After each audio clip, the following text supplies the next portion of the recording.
I gotta get an actual graphic designer to make a new animation for us instead of my idiotic one. But yeah, welcome to the live stream, guys. Yeah, Can you so start? today we're gonna have a really special podcast about secularism and religion. Today we have author Faiz King and Mustafa. Before we get started, I just want to go through our affiliate link, gamertech.ca. If you use the promo code Nick, you get a $20 discount on any computer accessories, parts, or building. Um, so yeah, the details will be in the description. So for today, our guest author Faiz King. Dr. Faiz King is an American physician, philosopher, and mental health expert. His main area of study is cognitive and evolutionary psychology, neuroscience, comparative religion, and mysticism. For example, Sufi, Zen, and Tao. His minor was in cultural anthropology, and Dr. Faiz King supports interdisciplinary studies with medicine and his field of interest. In 2018, Dr. King published God, the Evolver, and Secular Approach to the Divine. And in this, he put all his work in research about religious and scientific work. And the link for his book, which is also his source for many of the points he's going to speak today, is going to be in the description. So you guys, if you guys want to reference or source check any of his statements or claims, please be aware that the link's in the description so you can purchase it and read through it. Our next guest is Mustafa, a regular guest on my channel. Mustafa's a licensed paralegal in Ontario, and he's one of the few non-Muslims that openly speaks out against Islam and religion as a general sense. And he often discusses legality and morality of various religious topics because that is his background. And he also is a frequent guest on the Gin and Tonic show. So the link to Mustafa's sources and his main presentation overall is going to be in the is going to be in a Google Drive presentation, and that link is going to be in the description, so you guys can fact check Mustafa as well.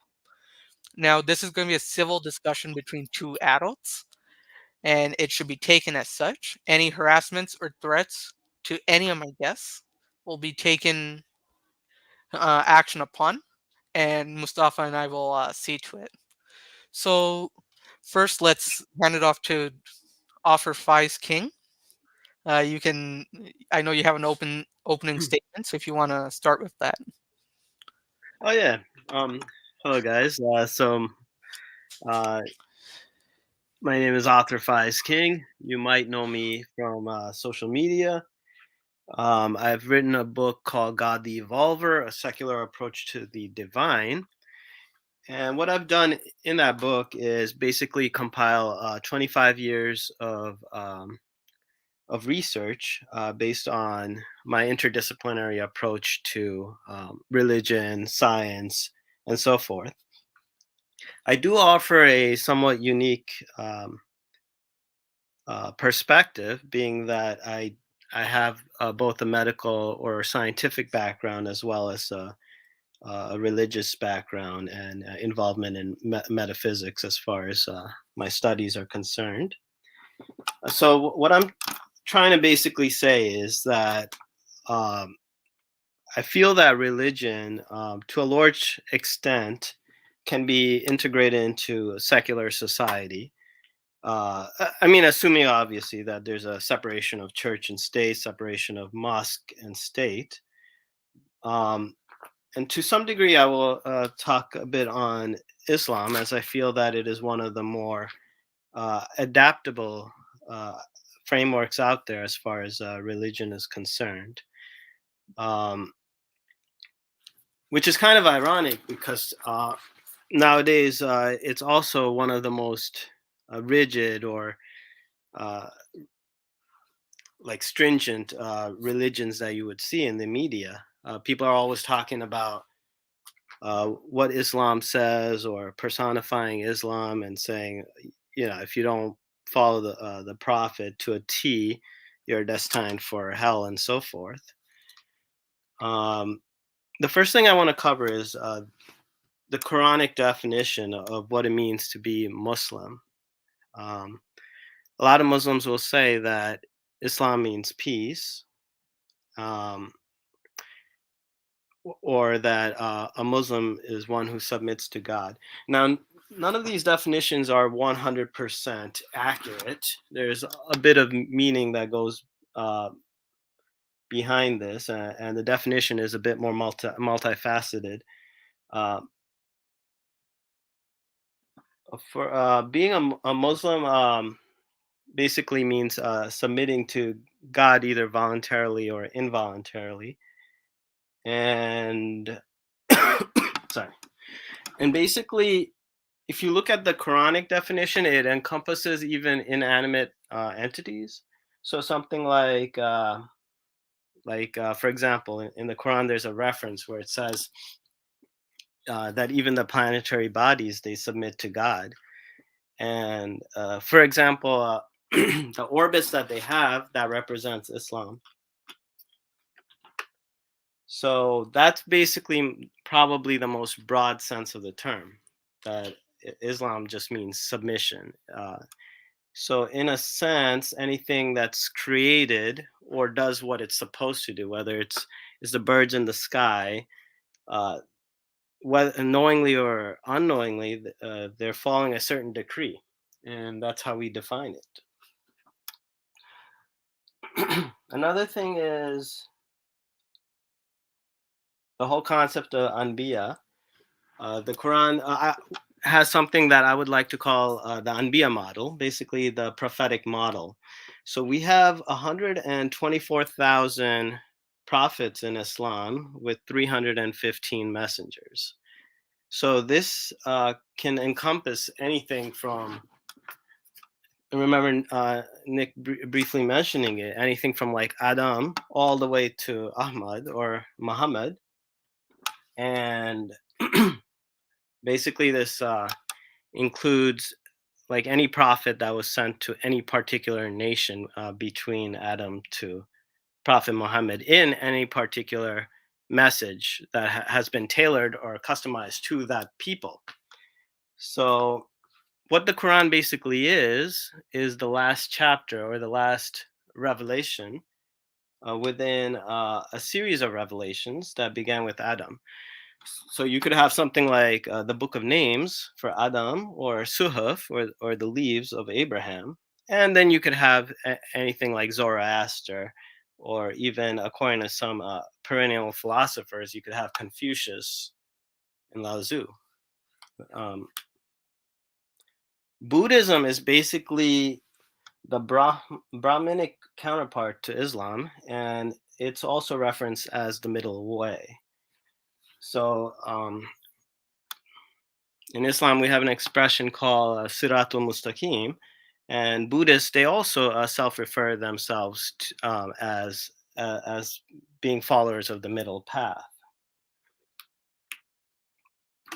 So the same way that Muhammad was a reformer who was sent to rectify the Abrahamic path and to kind of restore it back to its original primordial form, Buddha was sent to as a reformer to reform the Brahminic pathway and kind of simplify it and streamline it.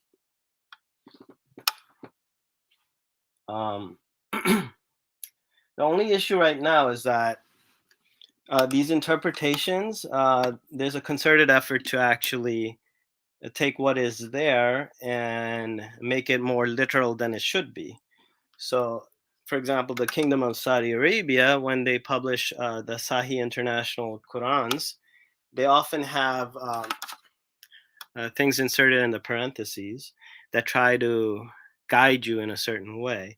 So when it says Sulaiman bowed before God, it would say and submitted to the religion of Islam, which quite frankly doesn't make any sense.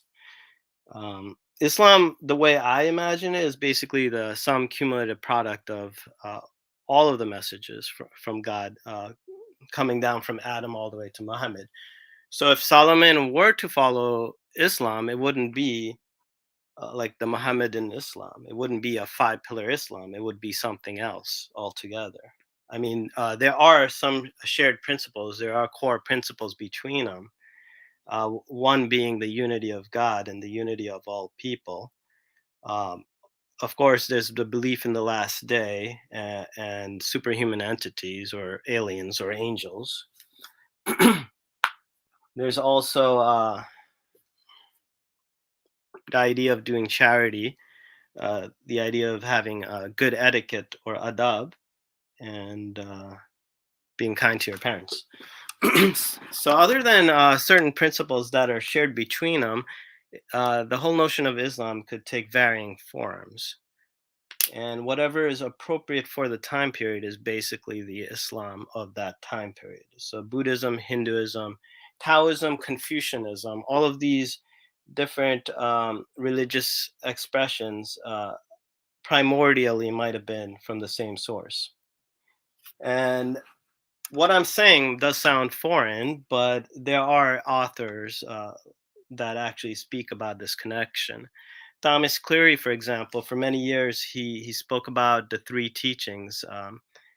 The three teachings being Buddhism, Confucianism, and Taoism. At some point or another, he went directly into Islam and felt that these religious ideas are actually shared and that they overlap.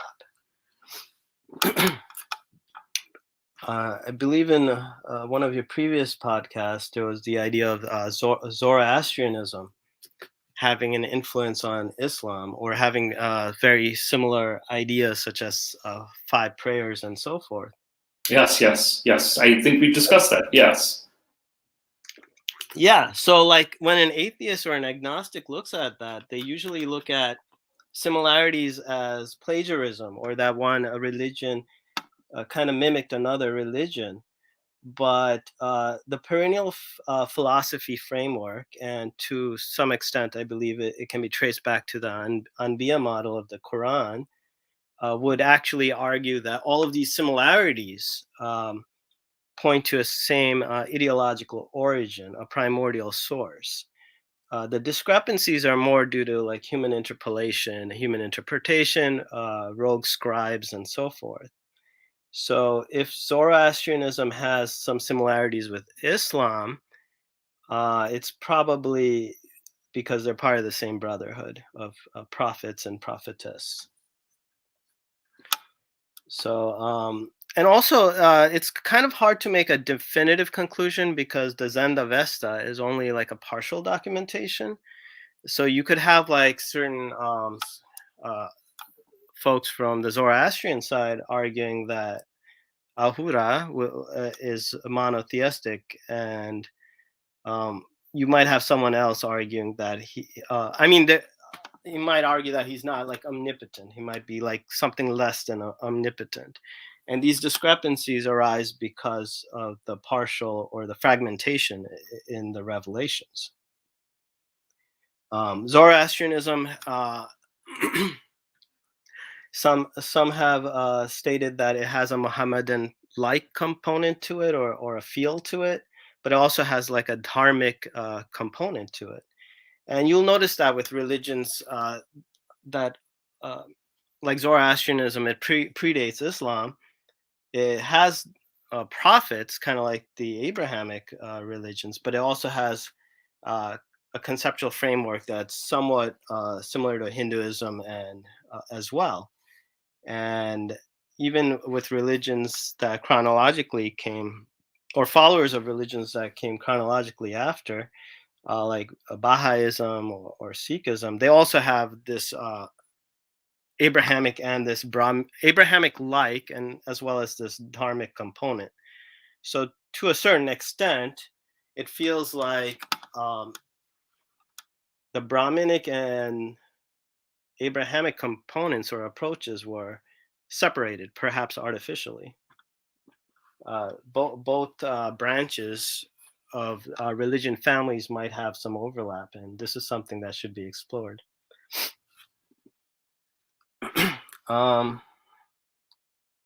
There's also been scholars that argue that Dul Kifl might have been Buddha.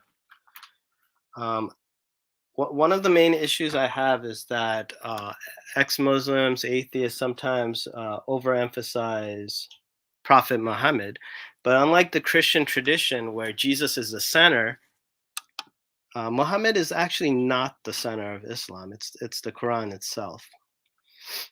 And I believe much of the corruption in the world comes to today because of a dependence on literalism, a movement away from esotericism and more towards exotericism.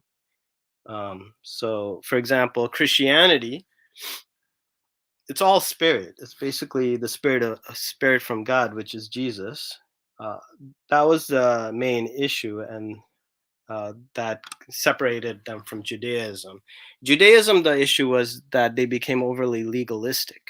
So Islam was actually supposed to harmonize the two. It was supposed to have the spirit from God as well as the legalities that you see in Judaism.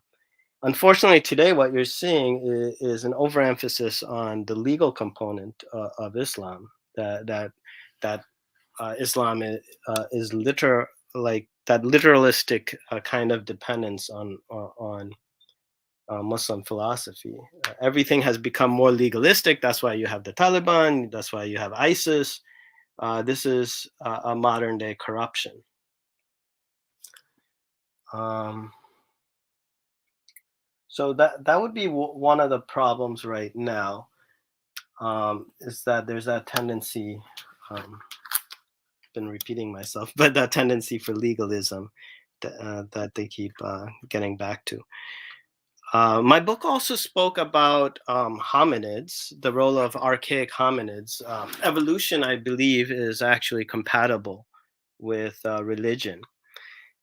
We have the books of Enoch, which clearly speaks about races that predominated on Earth before the advent of Adam. Sumerian scriptures, Sumerian texts, they also speak about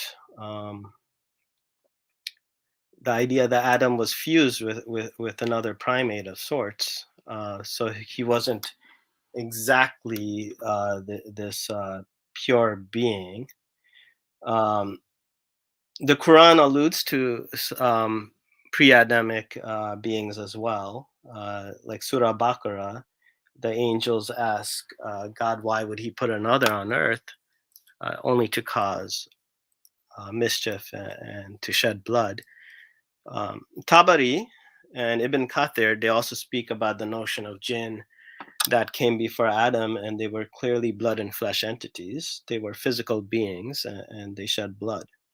So chronologically, the idea of hominids, archaic hominids being on Earth, it's not foreign to Islam.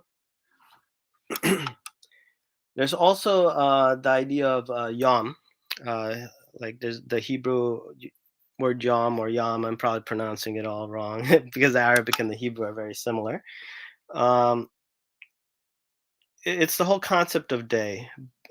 Unfortunately, nowadays, a lot of the young Earth creationists, they interpret it literally, 6 days of creation. But if you go into the etymology, if you look into the word roots and all the different meanings that are available, and there's the whole idea that it could be indefinite periods of time, which would kind of resolve that issue. There's also one thing that you'll see a lot in different meme pages is the scientific contradictions of the Quran. I don't think they're actually there. I think they're perceived. They talk about Zulkarnain, who could be Cyrus, Darius, or Alexander the Great, because all three figures fit the description of the two-horned one. And it talks about the sun setting in muddy springs, but you have to remember this is all perception from the perspective of Zulkarnain. It doesn't say, it says Zulkarnain actually looked to the horizon, and some people have interpreted that as the close of his empire, that he looked to the left, he looked to the right, all he could see is the sun setting upon muddy streams, meaning that there's no more room for the expansion of his empire. Embryology in the Quran has been compared with Galen. but like we have Keith Moore, we have TVN Prasad, we have experts of embryology saying something completely different from the armchair experts that you'll see. And also the cell signals that you see, actually the bone does precede the muscle formation as far as cell signaling is concerned. And if you look at the cartilage as something that's pre-bone, then it does precede muscle formation or deposition. The burak is often brought up, but the burak doesn't even appear in the Quran. The splitting of the moon, people try to attribute it to the Prophet, but the Quran doesn't mention it in reference to the Prophet. It actually juxtaposes it with the hour or Judgment Day. Mountains as stabilizers. There's a textbook called Geomorphology that explains the concept of isostasy. It's written by Anglin, so it does actually reaffirm that concept. So I do feel that to a large extent that secularism and religion, it can be reconciled. You either go into the Christian scriptures or any scriptures for that matter, but you have to kind of be open to various interpretations. I do feel that to a large extent people are overemphasizing the Prophet over the Quran, and even the Hadith over the Quran, and the Hadith is not the word of God. And I do feel that that's problematic, and part of the reason why Muslims have kind of fallen in status in the world. So, offer Faiz King, you got about a minute left. So a Mhm. minute or two more of your intro, and we'll let Mustafa speak. Yeah, so basically, I don't feel that I'm too invested in any particular philosophical paradigm. Like I've always felt that it's a good idea to be open to all sorts of approaches. So I look into Taoism, I look into Zen Buddhism, I look into Zoroastrianism. I haven't quite studied Shinto, but I've always felt that religion is something that could be ingrained in society, assuming that you don't take it too seriously. I mean, it is a component in life. If it brings meaning to what you're doing, why not? You know. All right, time. Thank you for that. Mm. So Mustafa, you'll have the same 20 minutes Okay. to do your presentation, and I offer Faiz King and I will both mute ourselves. Now, I hope you've been taking notes on the points that he made, but Yes, I have. this 20 minutes will be purely just the presentation you have made, and we will have a discussion Okay. time after your presentation to discuss the points that you've taken notes on. And Okay. offer Faiz King, I recommend you do the same thing of taking notes Mhm. so we can have a discussion period after Mustafa's presentation. All right. Yeah. So I'm going to share my page. Before you start the time, I'm going to share my presentation. Just give me a second here. I'm just going to share screen. Share screening is easy. La, la, la, la. Share screen. Should I share the entire screen? Share the entire screen so you can present. Doesn't give me that option. It says Window, Chrome tab, entire screen. Okay. Okay. Yeah, I have to click it. Hang on. No. And Hang let me on. Okay. So can you see the my presentation? yes. So put it into slideshow mode. Perfect. Okay. Hang on. How do I do slide? So how do I go to slideshow? Oh, there it is. There it is. Okay. All All right. right. So before we start our time, offer Faiz King and I will both mute ourselves Okay. to give the same respect that All right. you gave Hang us. on. All right, perfect. Thank you so much, guys. Hi, guys. My name is Mustafa, and my real name is Mustafa Ali Rashid. I'm an ex-Muslim. I have studied Islam, Christianity, and Judaism, and somewhat Zoroastrianism. But keep in mind, I have studied mainly the Abrahamic faiths, the laws that apply, as well as the history behind them. So this presentation will solely focus on Islam and Islam versus secularism, and why I don't think Islam is not compatible with secularism. Keep in mind, my focus will be on Islam itself. And so I begin my presentation saying, is Islam the religion? I'm not talking about Muslims, the religion compatible with secularism? Now, based on my simple research, the answer is no. Simply because it's an ideology that has committed many human rights violations. Now, when I evaluate Islam, I will evaluate these factors. How does Islam abuse human rights?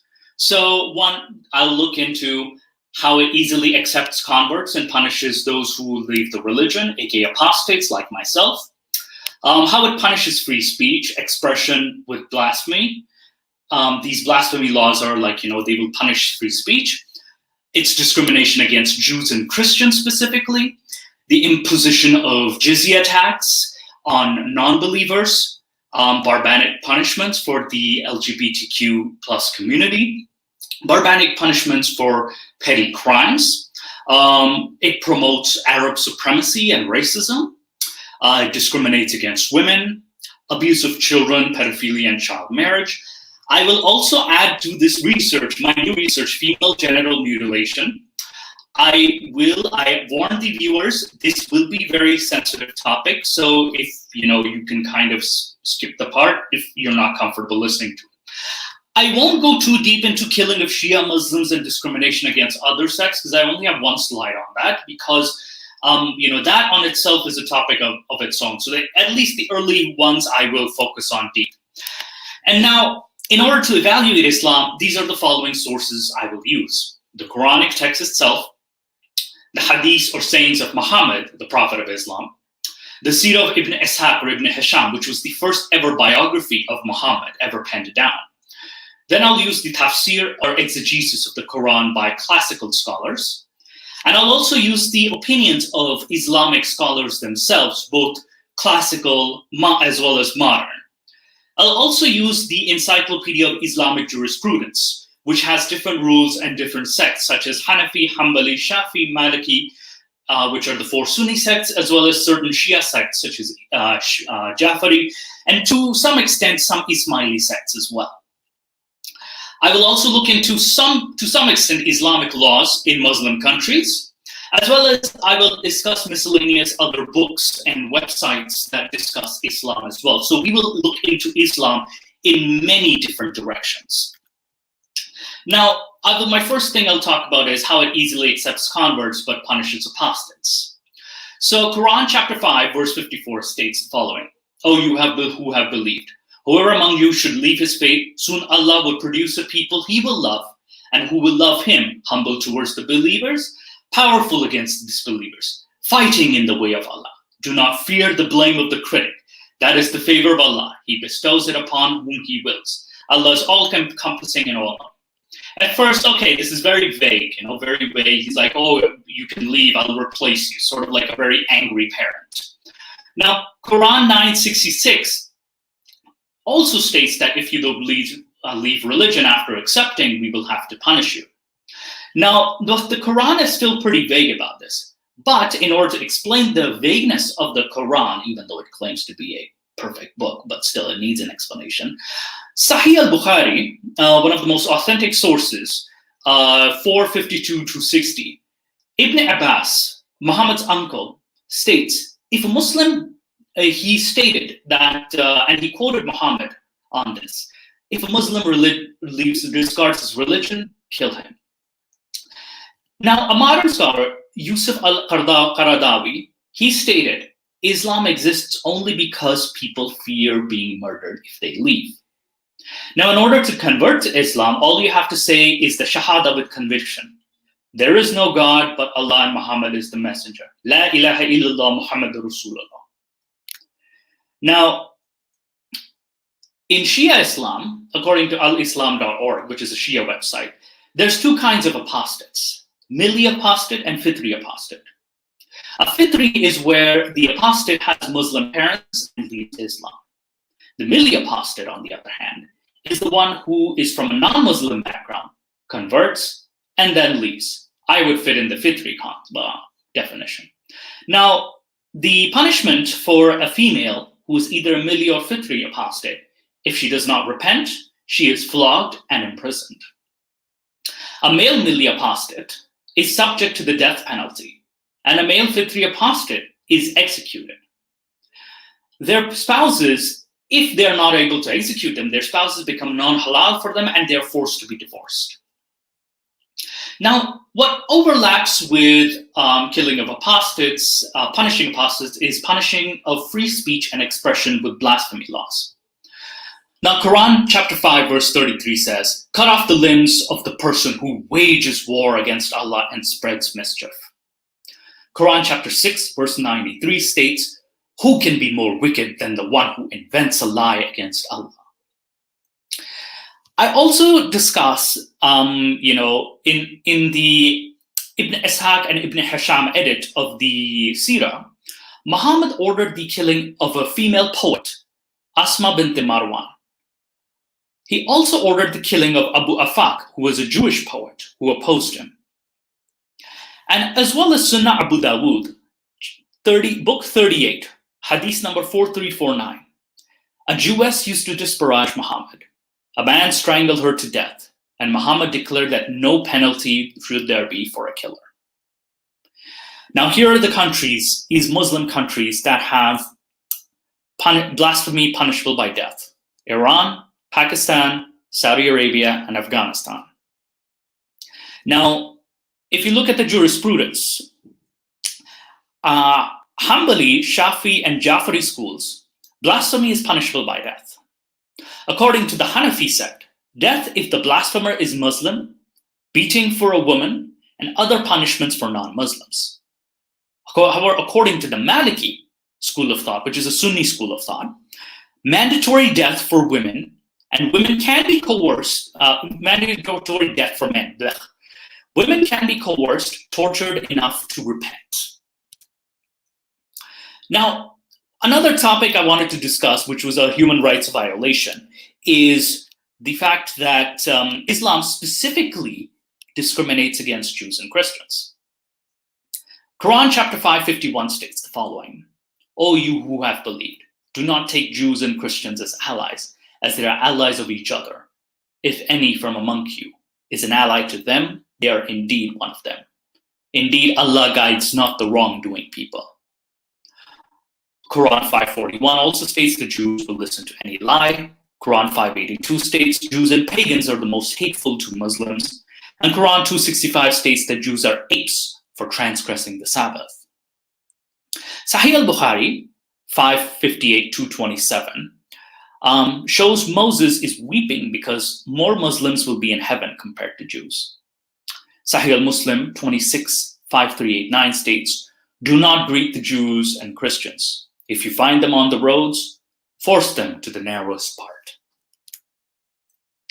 Sahih al-Muslim 41-6981-6985. There are five different hadiths that state this. The last hour will not come unless the Muslims and the Jews will fight. If they hide, all stones and trees will shout that Jews are hiding here, except the Gharqad tree.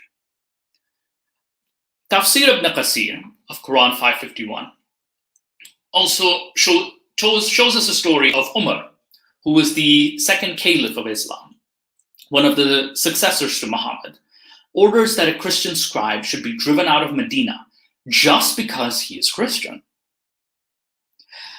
The same Yusuf al-Qaradawi, the contemporary scholar, he stated that the Jews exaggerated the Holocaust and what Hitler did to them was a divine punishment.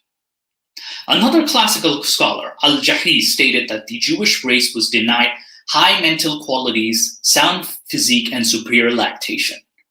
Jesus. The same results when camels, horses, donkeys, and pigeons interbreed. I go pretty deep into this. Now, Quran chapter 62, verse 5-6 state the following. The likeness of those entrusted with the Torah and then did not take it on is like that of a donkey carrying books. Wretched is the example of the people who deny the signs of Allah. Allah does not guide the wrongdoers. Say, O who you are Jews, if you claim you are allies of Allah excluding other people, then wish for death if you are truthful. This sounds like a very petty insult, especially chapter 62, verse 5. It's very petty. Why would you call someone a childish insult like an ass carrying books? Now, I will go into the topic of jizya. Islam imposes jizya on non-believers in exchange for not getting killed. Now, what is the jizya? In simple terms, it's extortion masquerading as tax. This is an extra tax imposed on non-Muslims known as the dhimma. The dhimma are the non-Muslim subjects of the Islamic State. According to volume 15 of the Encyclopedia of Jurisprudence, page 149 states the following. Jizya is what is taken from the dhimmis. It is an amount contracted for the people of the book. It is derived from the word jaza, as it is considered compensation so he isn't killed. Again, people of the book referring to Jews and Christians. But this can apply to non-Muslims, other non-Muslims as well. And then there's the commandment for jizya in the Quran. Chapter 9, verse 29 states the following. Fight those who do not believe in Allah, nor in the latter day, nor do they prohibit what Allah and His Messenger have prohibited, nor follow the religion of truth out of those who have been given the book, until they pay the tax in acknowledgement of superiority that they are in the state of subjection. Now, the key word being state of subjection. Now, Ibn Qasir states the following, paying, again, in his tafsir regarding this same verse, paying the jizya is a sign of kufr and disgrace. Until they pay the jizya, if they do not choose to embrace Islam with willing submission in defeat and subservience, and feel themselves subdued, disgraced, humiliated, and belittled. These are very key words here. Therefore, Muslims are not allowed to honor the people of Dhimma or elevate them above the Muslims, for they are miserable, disgraced, and humiliated. Muslim recorded from Abu Huraira that the Prophet said, do not initiate the greeting to the Jews and Christians, and if you meet them on the road, force them to the narrowest part of it. So Ibn Qasir is quoting the Sahih al-Muslim. This is why the leader of the faithful, Umar ibn Khattab, demanded his conditions to be met by Christians. And these conditions ensured their continued humiliation, degradation, and disgrace. I wish I had the Pact of Umar with me, but I unfortunately don't, so I apologize to the audience. There's a lot more information. Now, Imam Tabari states, jizya is the money given to Muslims to save themselves from being beheaded. Now, according to Al-Razi's exegesis of the same verse, he says, the person must come offer the jizya on foot, not riding an animal. He hands it to the person seated while he's standing, the officer who's seated. His beard is grabbed and then told to hand the jizya. And once he pays, he is pushed away by the scruff of his neck. This is what is meant by belittled. A Sufi saint, Ahmad Sirhindi, states the following. The honor of Islam lies in insulting kufr and kafirs. One who respects the kafirs dishonors the Muslims. The real purpose of levying the jizya on them is to humiliate them to such an extent that they may not be able to dress well and live in grandeur. They should constantly remain terrified and trembling. It is intended to hold them under contempt and to uphold the honor and might of Islam. Remember that Sufi guy, Nick? In the comments section, he's like, oh, you haven't studied Sufism. Here's a Sufi stain, boy. Now, Al-Ghazali states the following. The dhimmi is obliged not to mention Allah or His apostles. Jews, Christians, Magians must pay the jizya. On offering the jizya, the dhimmi must hang his head while the official takes hold of his beard and hits the dhimma on the protuberant beneath his ear, which is the bone. In other words, the mandible jaw. So he has to be smacked in the mandible jaw. Zakir Naik's favorite, Al-Zamakhshari, his tafsir exegesis states, the dhimmi must approach walking, not riding. The taker is standing while the giver is sitting and trembling. The dhimmi is seized by the collar and is told, perform the jizya, and is pushed on the nape of his neck. And perform the jizya is just paying. And keep in mind, the jizya does not have any upper limit, so any amount can be charged on the jizya. I will do a separate video on the jizya in more detail with Nick as well. Now we go on to the barbaric punishments for the LGBTQ plus community. Quran chapter 7, verse 80 to 84 shows the story of Lot, the people of Lot being punished for being homosexual, which is Sodom and Gomorrah in the Bible. The Quran calls homosexual men ignorant in chapter 27, verse 55. Honestly, I don't know if the author of the Quran knows the meaning of ignorant. Now, this punishment, there was a death penalty in the Torah, chapter 20, verse 13, that I mentioned here for homosexuality. So Sunnah Abu Dawood states that if you find anybody, like as Lot's people did, kill the one who does it and the one whom it is done. So this hadith is categorized as Hasan Sahih, which is second most reliable. However, we will go to the schools of thought.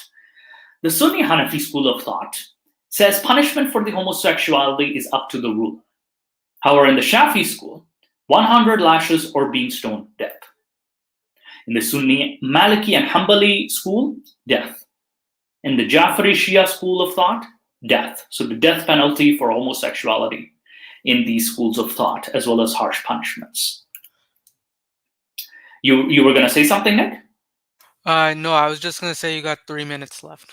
3 minutes? Holy crap, I have so much left. So do you want me to, can you pause the, do you want me to discuss these further, LGBTQ plus? It's all depending on you. We do have a discussion period after as well, so you won't have your presentation, but these can be topics you discuss after.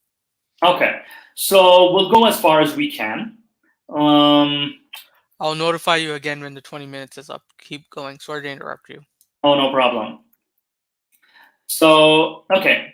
Now, I wanted to quickly discuss the barbaric punishments for petty crimes. Punishment for stealing. The armed robber's hands, feet are amputated. In the Maliki school. You know what? I'll skip this for now. I'm going to go to discrimination against. I wanted to discuss this specifically. Abuse of children, pedophilia, and forced child marriage. Quran chapter 65, verse 4 states the following. And those who have despaired of the menstruation among your women, if you doubt their waiting period, it's 3 months. And those who have not menstruated and those who are pregnant, their term will deliver the burdens. Whoever fears Allah, we will make him his affair ease. Now, Tafsir al-Jalalain states that those who are yet to menstruate is that those who have not menstruated due to young age. So Islam tolerates the marriage of even prepubescent girls. Tanmir al-Makba states the following. What about the waiting period for those who have not yet menstruated due to young age? Their waiting period is 3 months. And as controversial, Sahih al-Bukhari, volume 7, book 62, hadith 64 states, the Prophet married Aisha when she was 6 years old and consummated the marriage when she was 9. Sahih al-Muslim states that Aisha was taken to Muhammad's house as a bride and she took her dolls with her. She was still doll playing age. And Sunan Nasai also states the same thing. Now, Ayatollah Ali Sistani in Rule 248 states the following. If a person marries a non-baligha girl or a girl who hasn't hit puberty, it is unlawful for him to have sexual intercourse until she has completed 9 lunar years. So she has to be 9 years old or 8.5. However, if he does have sexual intercourse with her, it will not be unlawful for him to have sexual intercourse with her after she reaches bulugh, even if she has developed cloacal abnormality. If she has developed abnormality, he must pay her blood money, which is equivalent to the blood money of killing a human being, which again is just a slap on the wrist. Fateh al-Bari, volume 11, page 25 states, Muslim schools of jurisprudence allow the marriage of young girls, even if they were still babies in the cradle. Tahrir al-Wasila by Sayyid al-Khomeini states the following. It is forbidden to have sex with a wife under 9 lunar years, whether the marriage is temporary or permanent. But all other pleasures, including groping with lust, handjobs, and thighing, are permissible, even to a baby. Ibn Qudama states the following. With regards to female, the father may give his minor virgin daughter who has not reached the age of 9 in marriage, and there's no difference in opinion concerning that. If he gives her in marriage to someone who is compatible. Ibn al-Mundir All of these scholars from whom we acquired knowledge unanimously agreed that it is permissible for a father to give a minor daughter. And I think you can wrap it up with this slide. The 20 minutes is over. Okay. Which one was this? I just wanted to finish this topic of, actually, this is child beating. Okay. So I'll finish up the child marriage, okay? Instead, so commentary from Sahih al-Muslim, which is Shahr al-Muslim, volume 3, page 577. All Sunni schools of thought agree that as for the time a young married girl goes to her husband for sex, it is permissible at any time given there is no harm to the girl and both the husband and the girl's guardian approve. So screws consent. Sue the girl's consent. According to Ahmed Hanbali, who is a Hanbali scholar, if they don't agree, she is forced to join her husband at 9 lunar years. The 5 schools of law, Islamic law by Muhammad Jawad Mahaniya on page 267 states, the Hanafi state minimum age of maturity for girls is 9 years and 12 years for a boy. However, Rad al-Muhtar, volume 5, page 283 states, intercourse is not limited to any age. Withstanding penetration means being able to withstand it from a penis or another object in breaking the hymen. This cannot be determined by a minimum age. For example, fat girls can withstand intercourse even if they're very young. And I think I will wrap this up here. There is so much more I could discuss, but given that, there's not a lot of time, but I hope you guys learned something from this. So thank you both for your presentations. Now, Mustafa, I'm going to remove your presentation from here. So Mustafa's presentation is also in the description for people who want to read more and have a discussion in the comment section and all. So the way the rest of the podcast is going to go is that we're going to have a 20 to 30-minute discussion about each one's presentation in point. The maximum I'll let it go is up to an hour, but that's probably not ideal. And then I have a total of 5 questions. One is from my Instagram stories. I ask people to send me questions.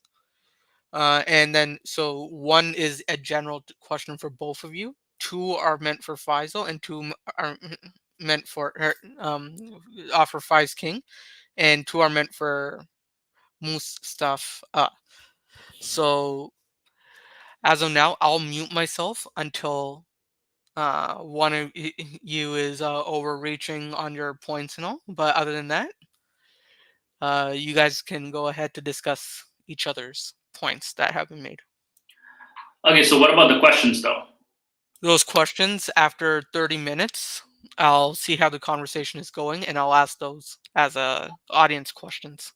Okay, fair enough. Yeah. All right. Do you want me to just review all his points and kind of give my feedback? Yeah. You guys can start like that. Oh, okay. All right. Yeah, I mean, these are all great, elaborations. The thing is, with my perspective, is I believe the Quran should take precedence over the Hadiths. Unfortunately, most of the Muslim world, they prioritize the Hadiths over the Quran. I'm not sure what the logic of that is, but historically speaking, But I stated Quranic verses, and I'll have furthermore as well about wife beating. There's child marriage, as well as the imposition of jizya. So are you saying that these are not valid? No. I'll get into that. It's just that I feel like, to some extent, Hadith is, most of the people that transmitted the Hadiths were men. So a lot of the perspectives are patriarchal and so forth. But even the Quran has very patriarchal approaches as well. So you see, for example, I can show you. I can show you one of my slides. Let me just share the screen again. All right. Share screen. Hang on. Share screen. Share screen. Okay, I don't need this. So let me just go to chapter 4. Actually, I'll show you the chapter verse first. So Yeah, Quran verse 434 justifies domestic violence as it is allowed to strike your wife even if she is disobedient. So this is Quran chapter 4 verse 34. can I make a Now, point about that? About please do. Please do. yeah. So you said 434, right? Mhm. Yeah, that term idreb daraba. I'm not sure if you're familiar with some of the progressive or modernist interpretations by Laleh Bakhtiar and Edip Yüksel. They're claiming that if you were to take that term, punch it into an Arabic dictionary, it'll come up with at least a dozen different meanings, which could mean anything from to make music, to take a journey. Oh, that's bullshit. I'm sorry to say that's bullshit. Because But to be honest with you, it does say beat. It does say strike. It it is a justification for domestic violence. And it you says can't it, hide and that. it It says it says in that on the verse. Mustafa, one small thing as well before it gets lost. There is a comment that I did put up on the screen, if you can see it. Mhm. And when Dhimmi wasn't able to pay due to poverty, they were excused. Nope, they were never excused. They were actually, according to the Islamic schools of Islam Encyclopedia of Jurisprudence, Mhm. um, the dhimma is supposed to sell their wives and children into slavery in order to pay the jizya. So no, they don't get off even if they're too poor to pay the jizya. Yeah, I'll so get sorry into about that. interfering. No problem. The whole issue with daraba or idreb is that it actually does have a dozen different meanings. I am aware that most Qurans use the word beat. The study Quran by sorry, Sayyid Hussein, I've read the study Quran as well. yeah. Sayyid Hussein Sorry, I didn't Nasr. mean study Quran. I meant the new translation by Thomas Cleary. That one uses spank, which is kind of interesting. But in general, yeah, most translations do write beat, which I quite frankly I find that puzzling because the term does have a lot of different options, a lot of leeway. And Laleh Bakhtiar, who passed away rather recently, she's also a translator of the Quran. She translated it as to separate, which kind of logically makes sense within the flow of that verse. Um, I can give you the verse right now. Let's just look at the Arabic as well yeah, as the Just give me a second. yeah, but if you use the word to separate instead of to beat, the verse to me it makes more logical sense. I mean, Hang on.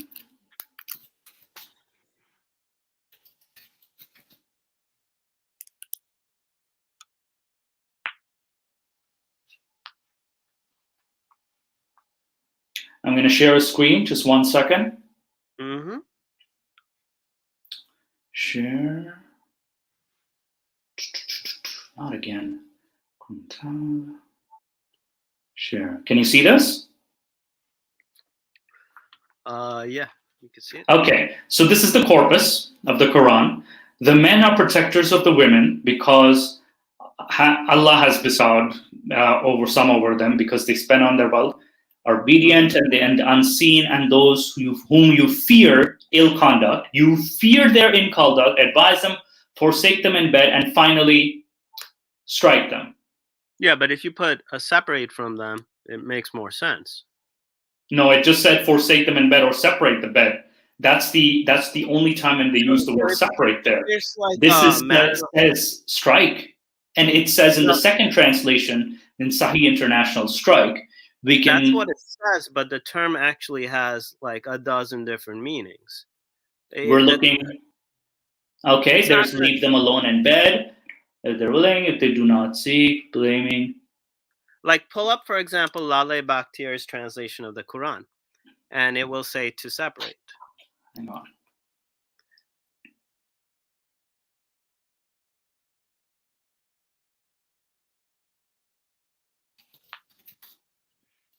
It's probably freely online, so you could pull that up to compare it.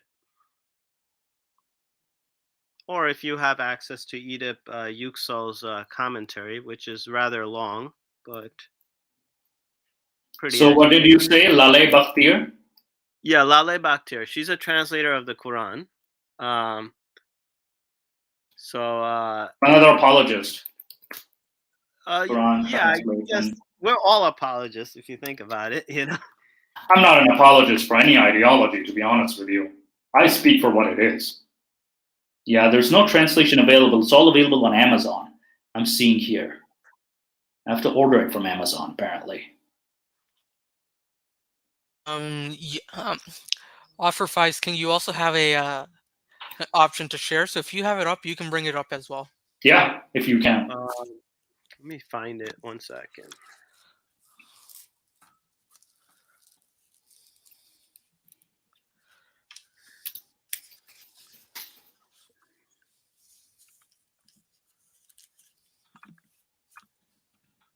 Yeah, it's called Sublime Quran.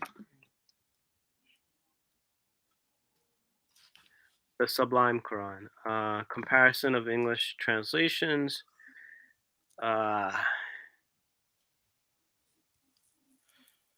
Yeah, so here it is. I'm not exactly sure how to share it. It's So you on. would click. If you look on the right side, you'll see private chat. I think it's the fourth one down on computer screen or laptop. So if you click on private chat and send it to us, one of us will share it for you. So private chat, which is on the right hand margin, just click on that. Yeah, if you click on that, you'll get the private chat. You can send the link to one of us, and we'll show it up for you. Oh, okay. 1 sec. All right. So yeah, Mustafa, you're already screen sharing, right? So you want to pull that up? Oh, I wanted to pull something else up too. All right, then I'll pull it up on my side. Hang on. So this translation does exist. And my hunch is that since most of these societies, Arab societies, tend to be patriarchal, they're fixated on an interpretation that kind of. So riddle me this: works. Is this God so incompetent? Is this God so incompetent that he could not provide a verse that provides any clarity? Did he intentionally confuse his audience? Well, the thing is, this term is used in the Quran a couple of times, mostly in reference to angels and things like that. But they don't use it as beat. They No. Please show me the Arabic and the verses specifically. Then, if you're making that claim. Yeah. So offer Faiz King. I got it. Faiz King. I got it up on my screen. So if you can guide me to where it is on this page. Oh, so I just gotta click on that screen, right? No, it's already showing. So you would just tell me to scroll up and down. Point where? Yeah. Go to. It's the second paragraph, really. Oh, second paragraph. So yeah, where here. it starts with 434, and it says men are the supporters of wives, and so forth. Yeah, so it acknowledges male superiority already, and even the study Quran says that this verse, a modern study Quran states that this verse is the acknowledgement of male superiority. That's what it says, but the thing is, the Quran also praises the Queen of Sheba, who is a very powerful, independent woman. But here's the problem: Queen of Sheba is irrelevant to wife beating here. Queen of Sheba didn't even accept Islam or Judaism or anything. But it is relevant to the first line where it says. It's not relevant. It's not relevant at all. The relevance is a married man and woman who are Muslim. So it applies to this specific situation. Refer to Solomon and Queen of Sheba based on. Now, are Solomon and Sheba Muslim? Do you have evidence of that?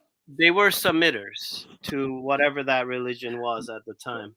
So, okay. So why are you bringing Solomon and Sheba, who are potentially not even real, may not even be real characters into this scenario? Let's say that we go into the Mohammedan era. Even Khadija was a strong, powerful woman. So it doesn't make sense either way you look at it. She was literally his boss, right? You have that as an example. And then you have Muhammad, plenty of hadith, and in the Sirah as well, practically allowing the beating of women. So, which one is it? He screws a 9-year-old child. Which He gets according horny to over his cousin who's married to his son-in-law, and justifies that marriage using the Quran verse. Then he also, he has many slaves. He also tells his wives to back off using Quran verses because they catch him sleeping with Maria the Copt. So Okay, so Mustafa, I'd just like to interject here as well, just to ask. So I do remember in his introduction, Offer yeah, Faiz King did mention that you have to separate the um, prophet from the actual scripture itself when but people do here's follow. here's here's the problem with that claim, though. If you are a Muslim, you have to say La ilaha illallah Muhammadur Rasulullah. There is no God but God, and Muhammad is his messenger. That is yeah, but key. And he Muhammad is key in this religion. He's the parrot. He's he someone was you the listen to. So he was the what is last Islam without messenger. Muhammad? Yeah, so Mustafa, You one sec, he's trying to respond to that Yeah, as well. Yeah. basically, the thing with Muhammad, right? Every religion had a shahada. During Jesus's time, it was probably there is no God but God, and Jesus is the spirit from God or a word from God. During Moses' time, it was probably there's no God but God, and Moses is the speaker of God. During Abraham's time, it was probably there was no No, but God but what evidence do you have? You're just saying a probability. Is there evidence of it? Is there archaeological or historical evidence of this claim well, the thing is, that they we were have the only messenger? But it's only in Islam we have Muhammad is the messenger. It has a Muhammad was fixation with the Muhammad. he was the last messenger. So there was 124,000 before him. Where do you get 124,000 from then? That's just classical Islamic. No, that's from the Hadith, and you were disregarding the Hadith. That's from the Hadith, 124,000. The Quran It is never mentions this. The Quran never mentions this at well, all. well for So all you're saying, Yeah, you're telling Mustafa, me, one sec. so no, no, Our no. Let me overseas. clarify Yeah. this. Let me clarify this. You're saying that, oh, we should ignore Hadith, but at the not same really. time, you're using a Saying, Hadith assumption. I'm saying that the hadiths we can't take we can look into it but with a grain of salt, but the idea that there's 124,000 prophets and 315 messengers has Quranic support. The Quran says that there was a prophet sent to every major community on earth. So technically from the beginning of time, Wait, hang God on. might as Which well. chap? Okay, first of all, you're assuming which Quranic verse says this. One. A second question: why is there no archaeological evidence in those other communities aside from the Middle East of any prophets, monotheistic prophets existing? So Mustafa, as a Hindu, I can probably bring up the fact of Hare Krishna, where the same thing ideology where you have to follow Krishna as the one true supreme being But is is followed in Krishna a India. prophet? Is Krishna a prophet though? Well, Hare Krishna describes him as a prophet. But It here's the might not thing. be of Abrahamic, but he is He's not. technically a He's prophet not of a the Hindu. But here's what I asked: is he a monotheistic prophet? In Hare Krishna, yeah, he's the one true supreme God. So why is Hinduism a polytheist religion then? Because that would be counterintuitive then. Yeah, and that's why ISKCON Hare Krishna is a separate sect of Hinduism that only follows a monotheistic. So that's just one sect. But can that speak for all of Hinduism?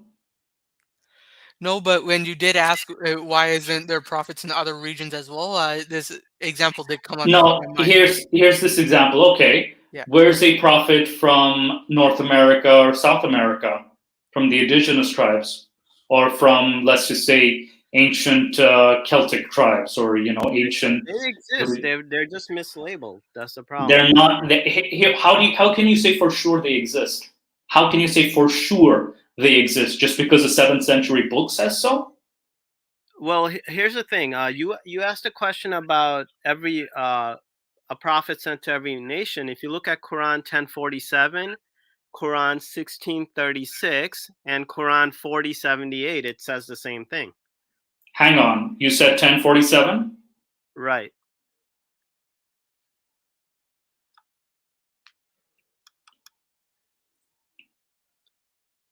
So that's a pretty big claim. That It's a big claim, but how does the Quran back it up?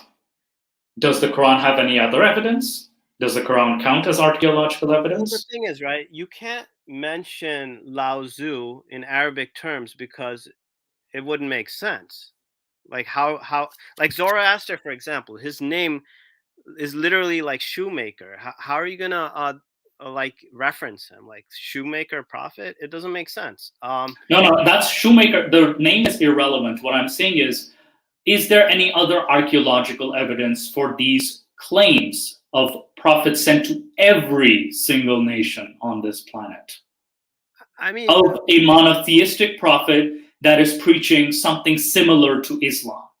you can't confirm this because the problem is Adam, if he existed, would have been 200 to 400,000 years ago.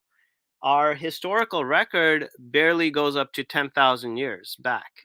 So there's a lot of history that's not documented. So you say that that's not documented, but then you rely on a document that's written in the 650s.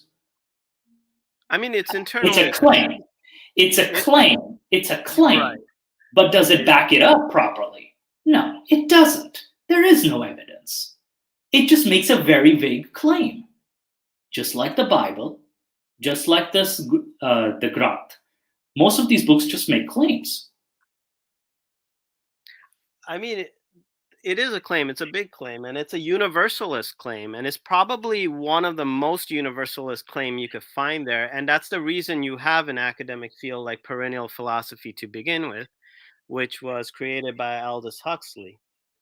But here's the thing. Now, having a field of philosophy, I'm more specifically saying that why would you assume the Quran, everything the Quran says is true? 100%. No. Okay, 100% true. Well, here's the thing. The Quran said this is the book in which there is no doubt. So what do? You doubt it, right? And if it stands up to whatever you throw at it, then why not accept it? Okay, so there's already doubt in the Surah 434. We have doubt there. We already have doubt in that one verse. And then, we have to Quran 424. We also have really bad mathematics in 4:7 and 11. Not really, because 434, right? When you look up Idrab Daraba in an Arabic dictionary and it comes up with all those meanings, that possibility is there. But imagine if you looked it up and it only said to beat, then there would have been a problem. So why is there so much vagueness then? If this book claims in chapter 2, verse 2, that it is a clear book, but it gives a vague meaning, that's a contradiction in itself. It's mostly clear, like I would say 95%. Okay, mostly clear, but it claims to be a clear book, right, written in clear Arabic, yet the Arabic is confusing. That's a huge problem. I mean, here's the thing, like even those verses that you bring up, that's a very small portion of the Quran. For example, when it talks about Jews and Christians and whatnot, you could argue that it's talking about it positively because it mentions a party of Jews or a party of Christians. And when it says the Jews were transmogrified into apes and swine, it's not talking about Jews because it says they violated the Sabbath. What Jews do you know that violate the Sabbath? They're clearly ex-Jews. So here's the problem with this, with your, so you're justifying that Quran calls Jews apes, like, an ass-carrying books. That's actually very childish language that someone would use. It's very childish. It's from a God. Keep in mind, this is a God speaking, and he's calling you an ass-carrying book. So he's using his own creation, a donkey, as an insult to a human. Why? Are you referring to the Quran or the Hadith? I'm referring to the Quran. I'm referring to the Quran itself. The verse is right in front of you. The likeness, which is a donkey carrying books. Why would a God call someone their own creation as an insult? Well, the thing is, right, a lot of the times when if you pay very good attention to the references it makes to the Jews, the Christians, and other miscellaneous people of the book, it's basically they're a lesser being. Let's just No, assume that they're a lesser being. Here's another verse for you. no. They're Here's framed a another. certain way. The verses actually specify, and it usually says a party of Jews or a party of Christians or a party of Muslims or the No, hypocritical Muslims. it says right here, chapter Quran 551 states, "Oh, you who have believed, do not take Jews and Christians as allies." It doesn't say specifically a party of Jews, as they're allies of each other. It doesn't specify who the ally is. That's in a So where political is it? sense. That's like What? in terms of like a polity. Like there's no like. So God does not wants to get involved in man's politics and likes to discriminate against certain people. Well, here's the thing, right? He's thinking like a man at this point. There's no real Jewish or Christian nation on earth right now. Israel is secular. Okay, no, we're not talking about Jewish nations. We're talking about this verse right here. Do not take the Jews and Christians as allies, as they are allies of each other. And if any of you is an ally to them, they are indeed one of them. So if I am an ally of a Jew, that means I am one of them. For example, if assuming I'm a Muslim, so I automatically become an ally. So this is creating hate. This is actually creating hate. You could marry Jews and Christians technically. So how would you not? Okay, so can a woman marry Jews and Christians? Can a Muslim woman marry Jews and Christians? According to Shireen Kankan, you can. No, you cannot. In Islam, you cannot. There's no Islamic text that supports this. But the thing is, let's say hypothetically you specifically, if you marry a Jew or a Christian, how are you not their friend or ally? You share everything with them. So isn't this a contradiction? Isn't this a contradiction from Allah Himself word? It is. He says, on one hand, he says, do not take the Jews and Christians as allies. Then your men, you can marry them and screw around with them. So the thing is, allies is inherently it's a political term. Now, why not? Why would you not make them an ally of yourself? Why not? Why is this God saying, don't make them your allies? Is God waging war against the Jews?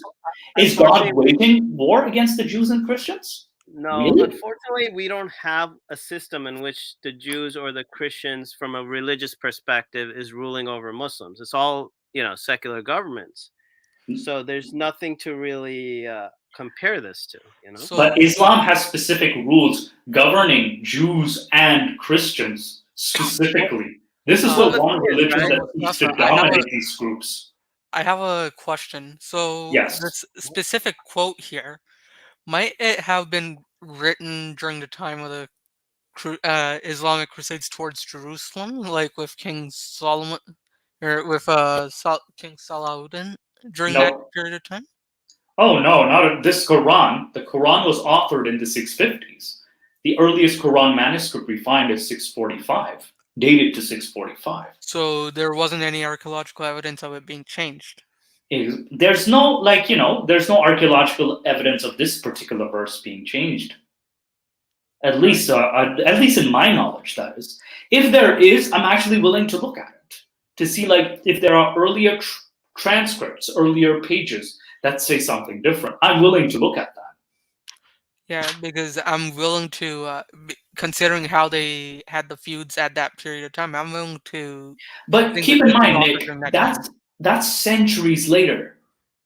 Even in Muhammad's, what do you call it, the Sira itself, he has a battle against the Banu Qurayza as well, the Battle of Khaybar, where he executes Banu Qurayza, all of Banu Qurayza's men, including the boys who had pubic hair, who had just grown pubic hair. Can I make a comment about that?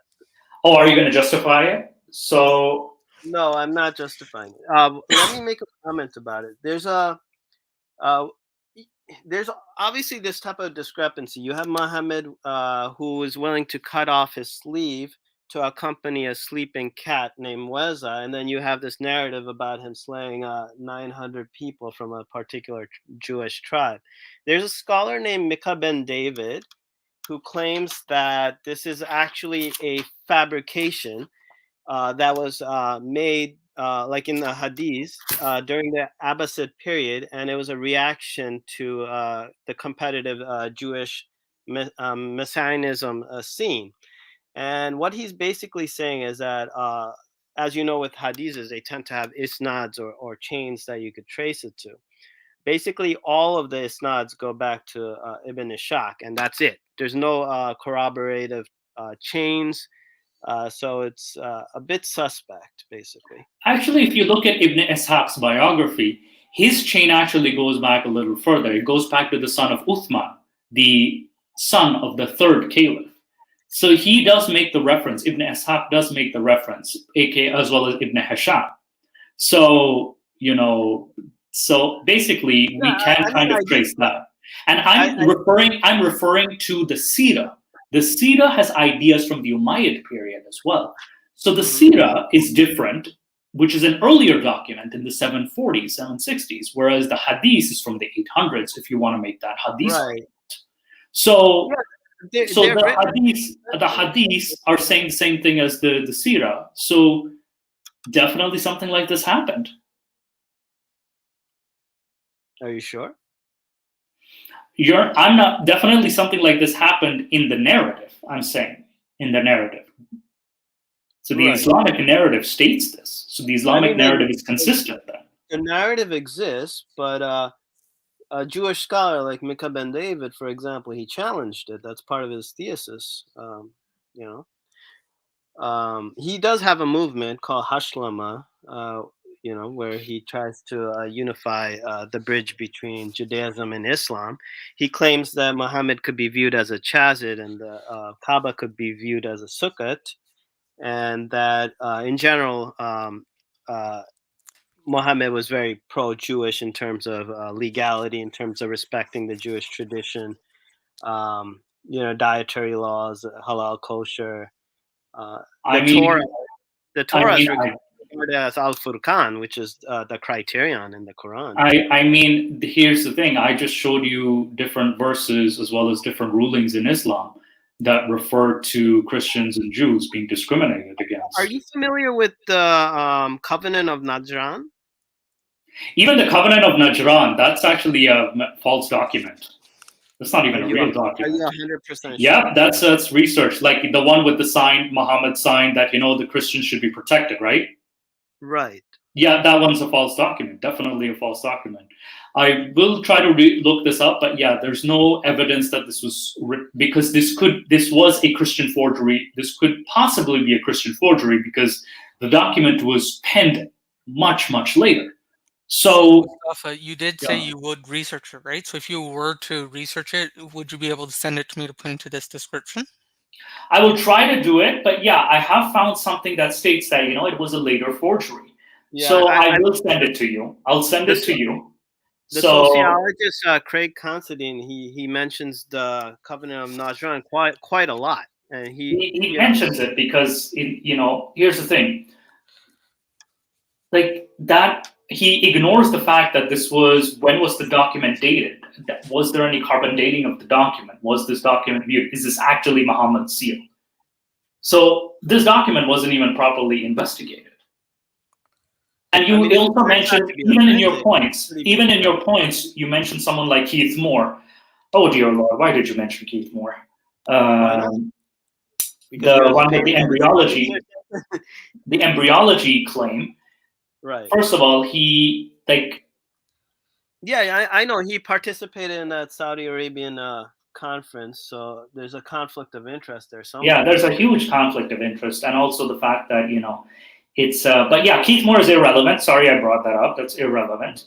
But yeah, we're talking about Jews being discriminated against. Back to the whole Christian thing. Why are they called the closest to you in affinity in the Quran? But then they're not your friends. So which part of the Quran does it state that? It says not your allies. Friends is more of no. Here's the thing. You made a verse claim. Where does that verse come from? Christians, the closest to you in affinity. Let me look it up.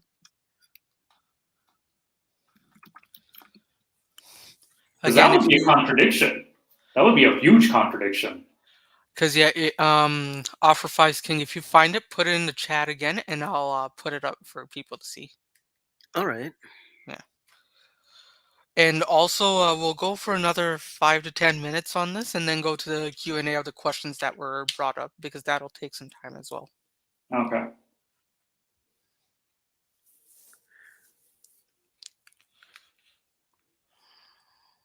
I'm gonna put in the Yusuf Ali translation into the thing. So yeah, so this quote will be in the comments. I'll put it, Mhm. and then I will.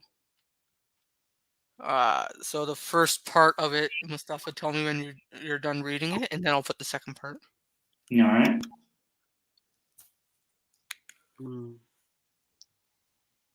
You've also mentioned the The LGTB. strongest men in enmity to the believers of Tao find Jews and pagans and neuroscientific. Yeah, what kind of nonsense is this? And See the inconsistency? See the inconsistency? So the Quran changes from don't have Jews and Christians as allies, for they're allies of one another. And then on another end, Christians are closest to you and Jews and pagans are your enemies. Make up your mind, Quran. Make up your mind, Allah. 1 second, Mustafa. So Offer Faiz King was also bringing up another quote or source as well. So Yeah. Which chapter was it? No.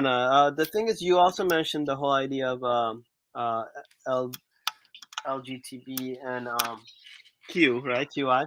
And the Quran actually speaks about a group of people called the Mukhanathan. I don't know if I'm pronouncing it right. And they're actually, to some degree, it encompasses this group. And they're considered part of the Mahram. Again, I'm pronouncing it wrong. Or the Islamic household. Huh? Yeah, let me give you that term, actually.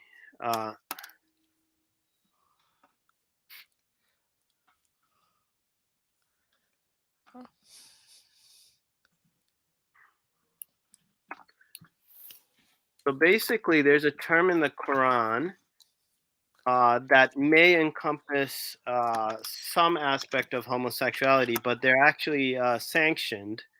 Yeah, I just put it in the chat box. So if you look up that term, they're actually, to some degree, protected in the Quran. They're part of the Islamic household. Which chapter of the Quran does it state it in, though?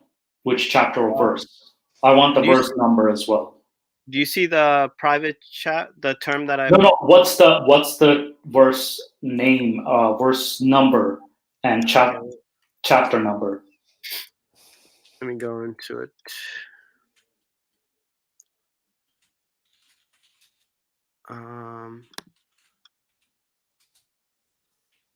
Yeah, so...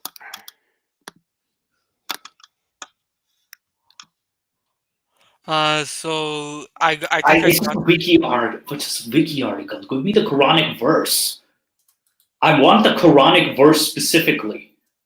It takes a while to look it up, though. That's the problem. It's like Sunnah Abu Dawud, book 41. That's not the Quran.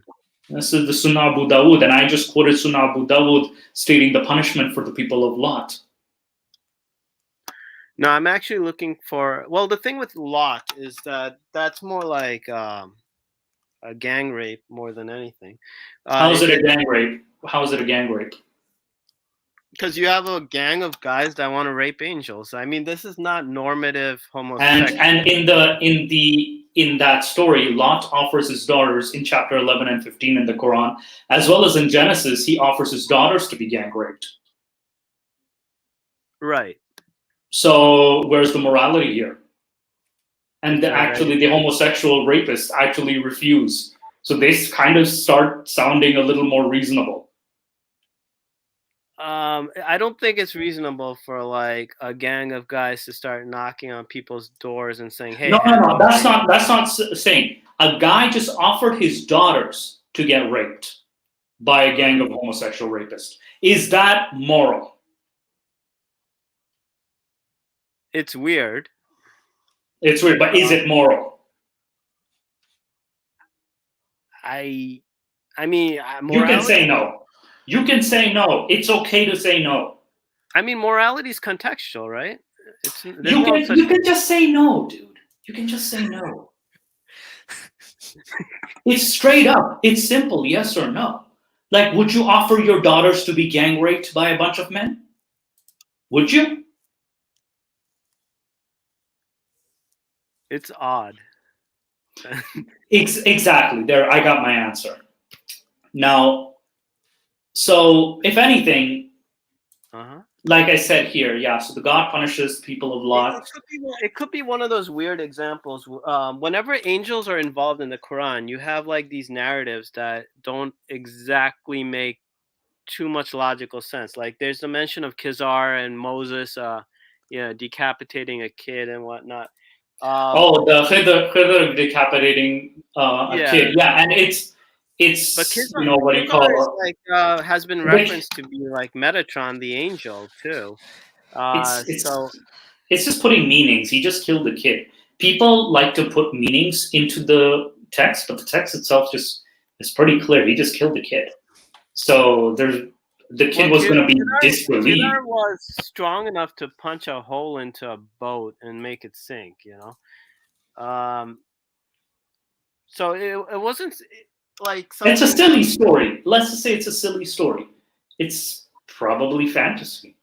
It's probably a fiction. Well, here's the thing, right? Like, In the private chat, there is a link for the topic as well. That I did, and it states, Sunnah Abu Dawood instead. yeah, I probably So, posted the wrong link for the second one. I'm actually trying to pinpoint the actual Quranic verse, but it's not okay. showing So up. take your time, and when you do find it, people for Mhm. that specific link, please do look in the description of this but video. Faisal, tell me, would you agree with the Hanafi, Hanbali, Shafi, Maliki, and Jafari schools of thoughts penalties on homosexuality? I wouldn't agree with it. I'm more in line with what Jonathan A.C. Brown had said. Uh, so But do you yeah, think this needs to be addressed? The Sunni, the Hanafi, Shafis, Malikis schools, yeah, because of these course, are it the needs to schools be of thought that are majority of Muslims follow these schools of thought. yeah, it definitely needs to be revisited. These are not ideas that should be enforced. You can't use the narrative from Sodom and Gomorrah because that's not like a normative homosexual encounter. That's just like an outrageous homosexual encounter that involves gang rape. So it's not something that you could But then normalize. why does the Quran as well as the New Testament? I'll bring up the New Testament. Why does the Quran, New Testament, puts all homosexuals in the same category? The Quran doesn't. It talks about a category No, no, no. of people. I'll rephrase that. My apologies. I used the wrong term, Quran. Uh-huh. Let me ask, not the text. Why does Christianity and Islam, as religions, as well as Judaism, put the same people in the same, all homosexuals in that same supposedly outrageous category? Um,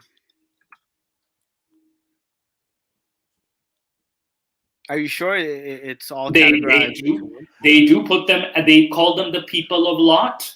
Those who mimic the people of Lot are all homosexuals. That's actually something you're deducing.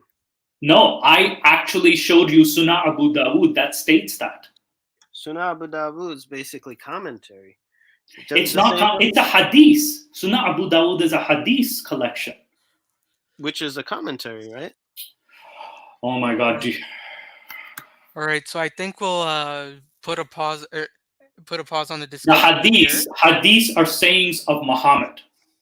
It's not a commentary. These are the compiled sayings of Muhammad, and this was a saying from Muhammad, quoted by his uncle Ibn Abbas, who was the biggest authority of the Quran in all sects of Islam, is agreed to be the biggest authority of Islam. Okay, so Mustafa, on this statement, it is 9. So I'll open it up to audience questions. I know why so wanted to ask questions. Sure, sure. But Yeah. before we go into that, from my Instagram story, a few questions I Mhm. got. One is a general purpose question for both of you. We'll let Offer Faiz King answer first, and then you, Mustafa. Can you guys both give your definitions for religion? Who's starting again? Yeah, Offer Arthur, Faiz you King. go first. You go Yeah. first. Yeah, like the thing with religion is basically, it's an overarching set of beliefs, which um, you might actually have. But I feel like most definitions of religion, it kind of skips out on the spirituality element, the whole esoteric element, and I feel that without having a balance between the exoteric and the esoteric, the law and the spirit, you cannot actually have true religion. The same way, you see a corpse, it looks like a person. It has all of the anatomical details of a person, but it's not animated. It's not alive. There's no spirit in there. So same thing with religion. If you have something like ISIS or you have the Taliban or Boko Haram, uh, yeah, to some degree, if it's there's a checklist, you could fill the boxes, but it's all legalism, and that in and of itself is not true religion.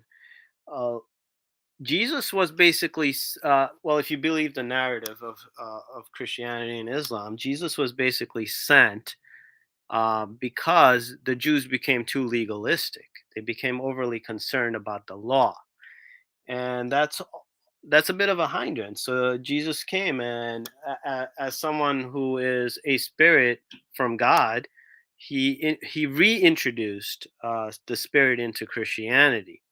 Unfortunately, Christianity kind of ran away with that concept, and it became overly concerned with grace. It kind of ignored the works part of the equation, and that's where Islam came into being, where the prophet had to kind of fuse the law as well as something like the spirit together into a balanced form.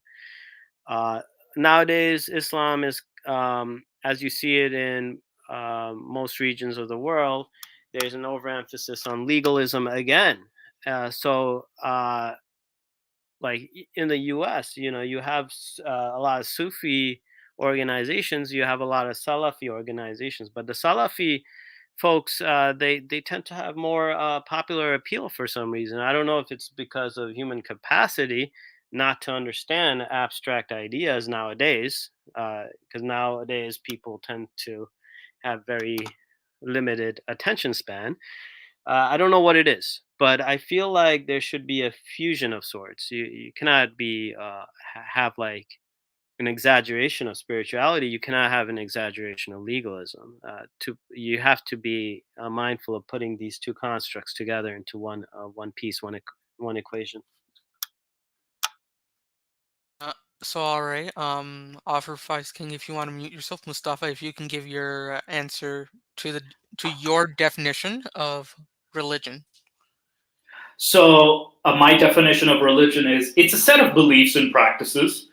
It combines all of these things. Like people say, oh, it's esoteric. Oh, it's, too legalistic. No, these are part and parcel of this religion. And religions generally rely on belief and faith.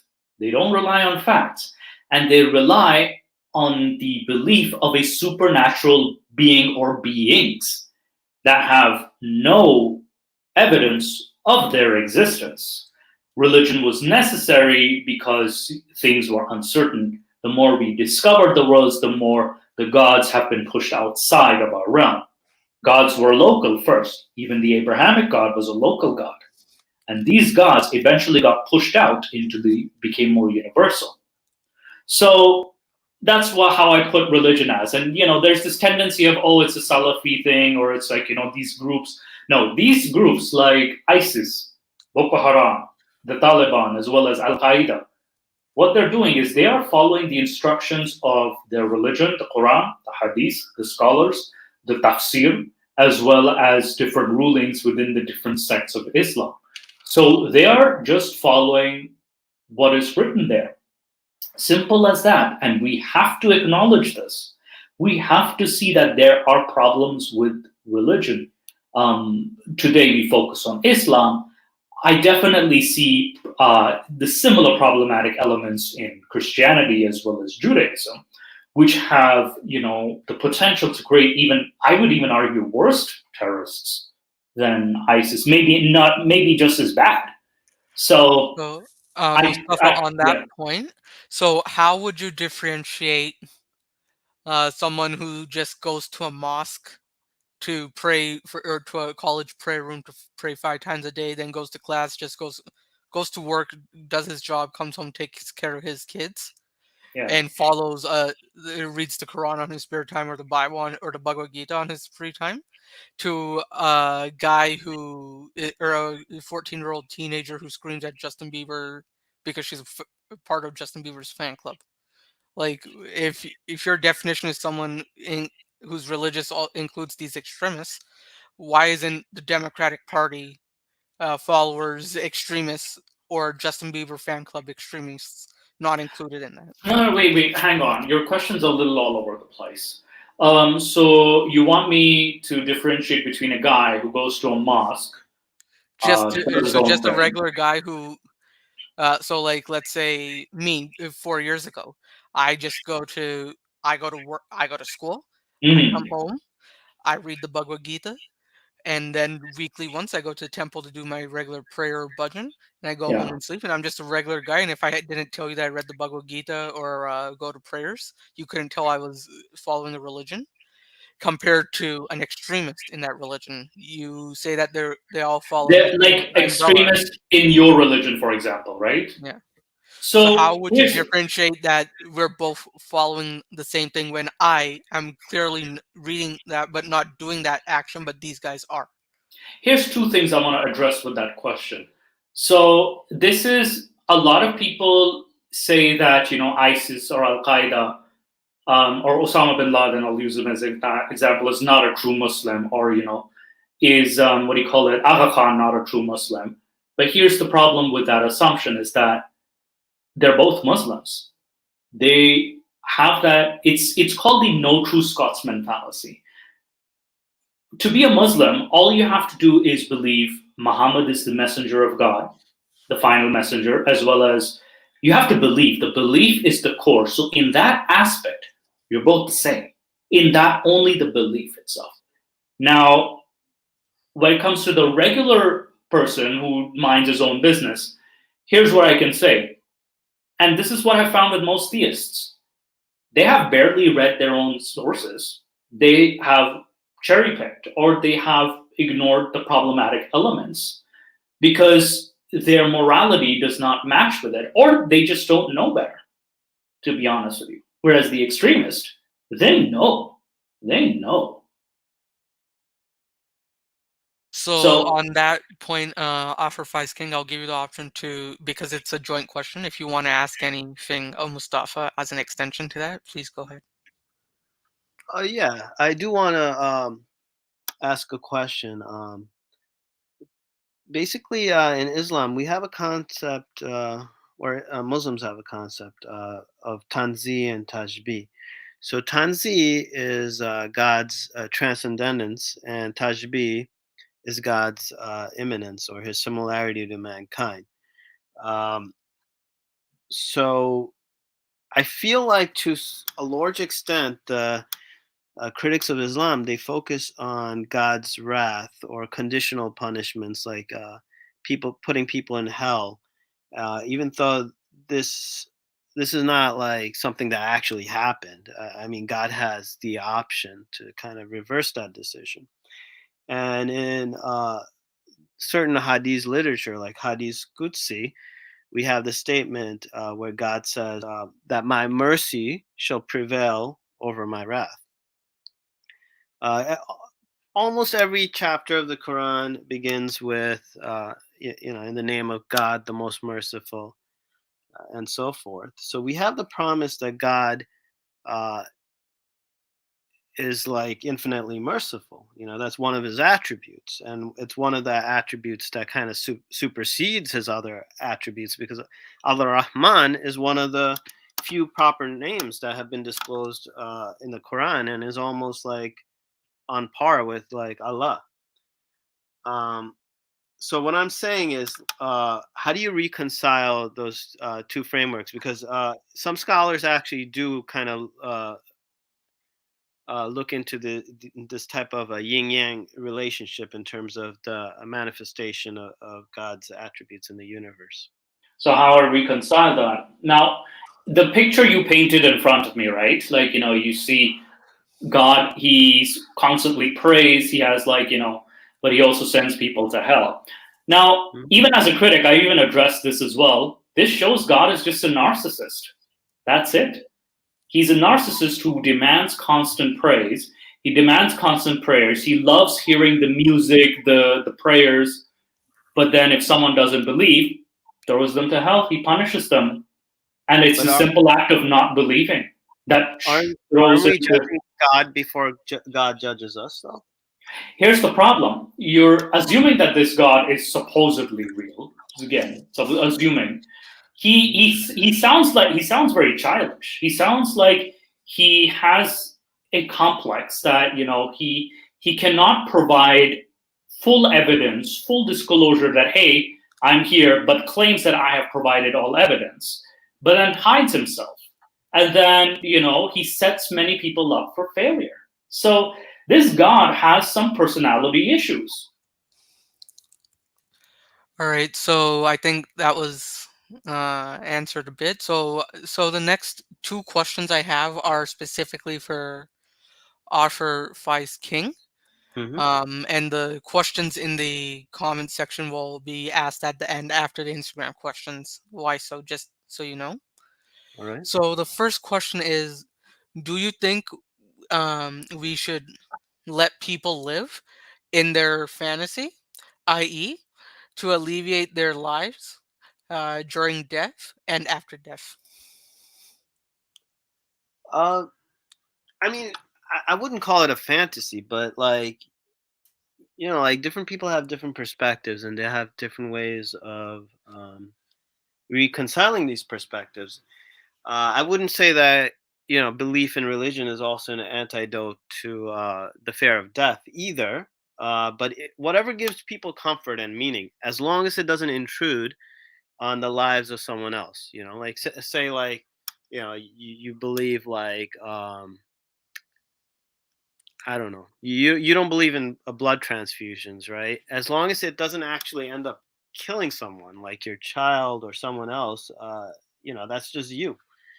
If someone doesn't want to eat pork or alcohol, then that's great. Whatever.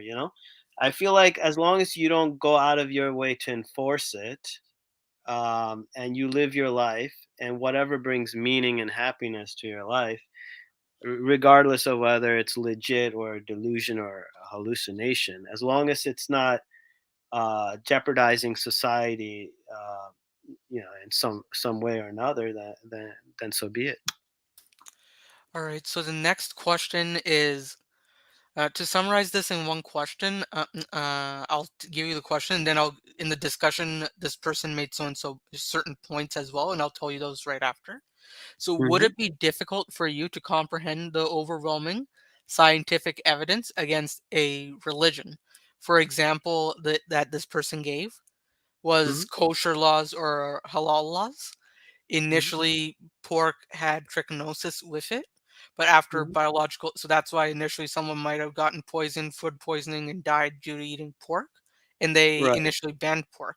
But now with modern biology, we can do tests, and we know that if you can cook, I think the USDA standard for pork cooking is 165 degrees internal Right. temperature. Right. Right. And if you cook it, you get no food poisoning, and it's a good source of protein and all. So when there is scientific evidence proving that, yeah, there was trichinosis, but now if you cook it, there's no more. So knowing such scientific evidence, would it be difficult for you to still comprehend that scientific evidence, or would it be kind of challenging your faith? No, I mean, like, it's a good question, but the thing is, right? Um, Not eating pork and finding a justification that might not be the scientific justification. Like in my one of the chapters of my book of Swine and Wine, I make the case that porcine consumption or the eating of pigs is tantamount to eating human flesh, and that we do have some anecdotal data confirming this. We do have robotics confirming something of that nature. Um, the folks that made Hannibal, the TV show, they also said that the flesh of pigs is probably the closest to human flesh. Yeah, yeah, yeah. So, I remember that. I think yeah, they called them long pigs, right? They called long humans pig. long pigs. Yeah, Yeah, yeah, yeah, yeah. exactly. From Papua New Guinea. So we have like some anthropological information. Maybe it's not definitive. Maybe it is. So saying, oh yeah, as long as you microwave it or cook it or whatnot, I don't know if that's going along the right path. It might not be the rationale for why it was banned in the first place. And sometimes also the science changes, like something like red wine, right? At some point it was like, oh, it's good for your heart, but we have so much conflicting data, including potentially fabricated data, that kind of messed up how generalizable those studies actually are. So, kind of relying on the current science and using it as a means to validate your belief sets or lack of belief sets, it could potentially backfire because maybe that's not why those ideas were put forth in the first place.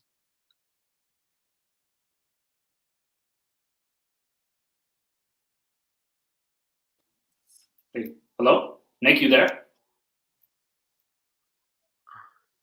I muted up for a sec. So, like I challenged Mustafa a bit on his question or definition of religion, I would like to ask you a quick question on this. All So, right. with something like religion, it's supposedly the word of God and it can't be changed, but science is willing to admit when it is wrong and changing its rules or such. Like just because Newton discovered his three laws, we don't use Newtonian mechanics for outer space. We let when Einstein discovered his laws of relativity and such, we integrated them into physics and adapted our knowledge of science. So wouldn't the adaptability and fluidity and malleability of science be more beneficial to follow even if it's initially making a mistake? Yeah, to some degree. The thing is, we can't really view religion as something that's static either. I think one of the mistakes that people have is like, for example, the Quran. We look at it as a literal. Muslims look at it as a literal document, right? That is the template or the speech of God, verbatim, relayed by Archangel Alien Gabriel. So the idea that it's literal, maybe that's canon, right? And that's okay. But just because a document is literal doesn't mean that we should interpret it literally. It could have metaphorical layers. It could have other ways or other modes of thinking involved. Um, and one of the things people have to remember that the Quran, as well as a few other religious literatures, they're poetic. You could literally like recite it in the form of poetry. It has a rhyme, it has a rhythm to it. So anything of that nature, you can't expect it to be literal. There's definitely some flexibility involved, and perhaps like some core ideas, values. There's no compromise there, but as a whole, there's a lot of room for flexibility as long as there's a methodology involved. As long as you back up your information somehow. uh, yeah, I think religion as a whole is adaptable, and that's the only way it could survive into the next century. If it becomes too static, it's going to be discarded. Generally, by the younger population, they're going to just throw it out. All right. So yeah, thank you for answering the questions from the Instagram, and we have a Mhm. few chat questions after these Mustafa's questions next. All right. So Mustafa, for you, this question comes from Instagram as well. The Bible says that objective morals and values are based off of God's perfect moral judgment. So what? So without the God, the Abrahamic gods or any gods, how do you explain your sense of morality or your moral compass? Here's the problem. It assumes that there is God's judgment. But who wrote God's, sort of standard of morality? But who penned it down? Like like it's just some authors in the Middle East, somewhere in the desert, penning it down, making this claim that, this is God's word. And with every God, it's man writing it down. And man has himself, again, these are all man-made principles. So it's kind of ludicrous to say, oh, this is God's, or this is this particular God's moral compass. In reality, it's a man. So do you really need, there's a standard, there are universal values, then there are subjective values, and it also, I'm pro human rights, that is. But going back to the question, there's this claim that this is moral judgment from God. That's a very big claim, and it's not been backed up by any good evidence. Again, the Bible does not count as evidence. I'm sorry to say that. And these are workings of man. And even our values are workings of man. So it's us. We are deciding what our morals are and what is best for our survival. I think that kind of sums it up. The most logically I can think of at the top of my head. So on that point, if that is the case, that Abrahamic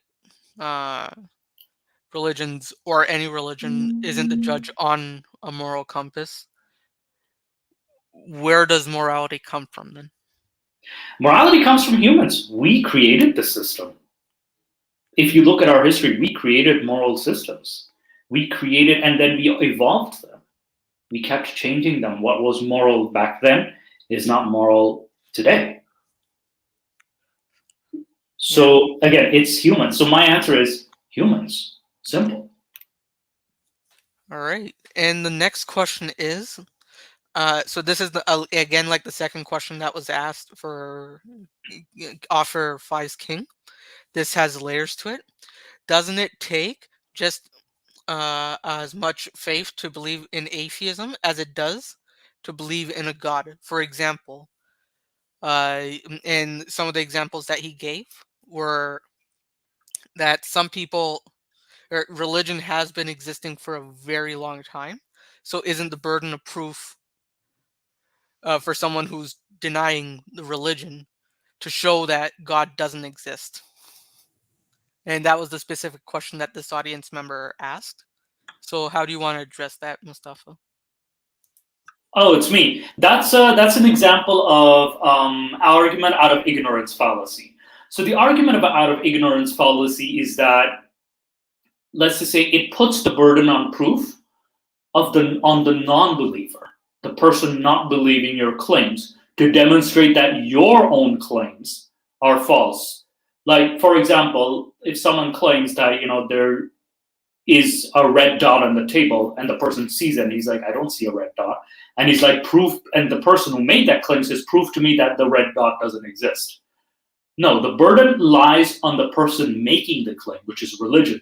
Religions have the burden of proof to establish observable, measurable evidence of their claims. These claims, these are massive claims that they make, and they have the burden of proof to, prove their claims to the non-believer. They have to convince. It's not the non-believer's job. And unfortunately, it's shifted to us so many times that we end up doing a better job, to be honest with you. But in reality, it's the theist or the believer's job to prove that their God or their claims are real.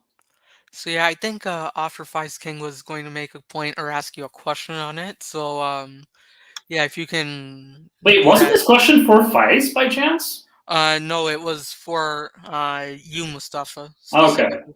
all right. And Offer Faiz King, if you want to make Oh, a statement one or sorry, one quick statement.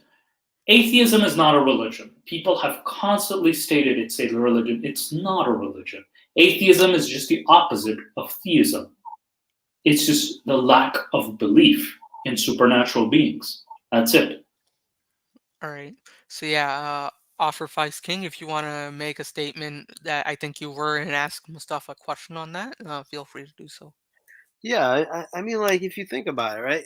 Throughout most of recorded time, people have been religionists. They have that is the default condition of mankind. Whether you're Hindu or Buddhist or Christian or Jew, this is how mankind has been for the longest time. And I don't believe that people in this society is particularly more intelligent due to technology than those that came before. They weren't dumb. I think that that's just a way of rewriting history. Um, so I would argue actually that the burden of proof lies with the atheists and the secular humanists because they came pretty late.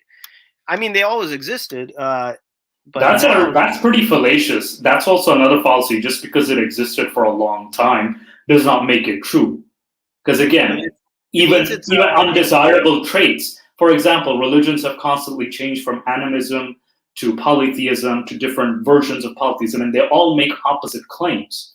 So really, it's on them because they're making supernatural claims. Claims of the supernatural require very strong supernatural evidence. The non-believer is not going to produce that. So it's on the believer to produce that evidence. So again, you're using the argument out of ignorance fallacy. Well, the thing is, right? What would you say to someone who's a religionist, but they actually minimize the element of the supernatural? Like they see, angels as aliens, or they see like the jinns as archaic Why hominids. should I, the non-believer, say something to them? Why is it my job? It's their job to convince me that what they believe is true. It's not my job. Mhm. I'm just a critic. I will actually point out the faults in the religion and the belief system. So, say I'm someone just who's a gonna see I'm just gonna see the facts and right, present them towards you. but say someone who's a naturalist or has an inclination towards naturalism and rationalism, but they also happen to be a religionist. They make very few supernatural claims, and you're using an argument against them by basically by means of anthropomorphization of God. Sorry. So wouldn't that be a false form of argument because the definition of God might not be like that? Wait, where are you getting at with this? Because this makes no sense. Whatever you just said made no sense. So I think I can help Offer Faiz King here for a Hmm. second. So Um, because again, I think you misunderstood my point. Sorry to cut you off, Nick. Supernatural claims, even if they don't believe it, they still have the burden of proof to prove that their supernatural being exists. We need observable, measurable evidence for this supernatural being to exist. So please present us with the evidence. That's what the non believer is saying. yeah, so on that point, I want to ask about, let's say, someone who's taken ayahuasca. Hmm. Do you know what ayahuasca is? What's ayahuasca? So it's basically a psychedelic used with many ancient beings. So there, I think I remember I told you about the guy in research who researched Tel Aviv from the University of Tel Aviv. Hmm. I think, I'll yeah, link yeah. a video to Dr. Beatrice Labbit about it. Who basically says, okay, so when Moses went to the burning bush, it was a psychedelic tree, and it was burning. He inhaled the smoke and saw God. And many people who do take ayahuasca or psychedelic trips nowadays, if a shaman, they're known to sit and talk with so-called extraterrestrial or beings that you would consider that have the same image as Moses saw with Gabriel. So how would you explain someone who's really seeing or almost really seeing in his view extraterrestrial being, and it's not like he's faking it. His brain signals do show that they are lighting up as if he is really having a discussion. How would you deny their experiences? Here's the thing. You would actually show them how the brain chemistry works and what they saw. You would actually show them, you would present them with evidence. Whether they want to believe you or not is up to them. So you present them with evidence because everybody has different experiences based on their own belief. And again, this is assuming Moses even existed. So yeah, even the story of Moses is assumed that he even exists, but that's irrelevant. But yeah, like you said, like this with the psychedelic, yeah, psychedelics do have that. I think you're in the field as well. Like I would rather have the person explain to, like, these are the effects that are happening in your brain. These images are not real. They don't exist. So yeah, so I think on that note, we'll go into the or the chat comments questions. So Mhm. Waiso asked a few questions of Offer Faiz King. All The right. first one I put up on the screen, and once you're done reading it, I'll put the second portion. In God's word, Lot calls the people of Sodom corrupters. 5:33 says punishment for those who cause corruption in the land Show should be be hands feet hand cut off. exile. Is this Execute. from the Bible or the Quran? This is from the Quran. Yeah, and the next part is how does that not apply to all homosexuals? Well, the thing is, like I said before, the story of Lot is a little bit outrageous. It's not something that can be generalized to encompass normal homosexual relations. And in the Quran, we do have a verse in which the Mukhanathan are considered part of the Islamic household. I mentioned something about. But where's the Muhanatan verse? Where's the verse though? Quranic verse. I think it's on the chapter about the woman. Was it Nisa or something? Basically, yeah. Like I said, I can't really pinpoint that verse, but It's all it right. basically, If you can search it up a bit later and give it to me yeah, as well, I'll put in the description for anyone who wants to check it out. right. So what I'm saying is these are not enforceable concepts, right? The problem now that you have is that the Muslim world they're kind of prioritizing the hadith over the Quran. The hadith is only instrumental if it's thematically aligned with the Quran. It's not a good idea for people to put that on a pedestal. It makes no sense. Like when the Prophet died, uh, Abu Bakr said, "If you worship God, uh, know that if you worship Muhammad, know that he is dead. But if you worship God, he is alive forever." So the idea is that we should just stick to a- for Muslims, they should just stick to the Quran as a central scripture. Not so. I mean, the Hadith is great. I use But it for but Faisal, anthropology. I but use it for Author Faiz King. It mysticism. says here I apologize for cutting you off. It says here that the punishment for corruptors in the land is to kill them or hang them or have a hand on one side and a foot on the other cut off or banish them from the land. Such is their disgrace in the world and the hereafter. In their doom shall be dreadful. Yeah. Well, what is that in reference to, though? Yeah, that's the thing. Well, that's what I'm asking. That's the question that was being asked. Yeah, Like, yeah, yeah. I don't. these I don't. are the people causing corruption are the same people of Lut, the same homosexuals. Would this punishment apply to them?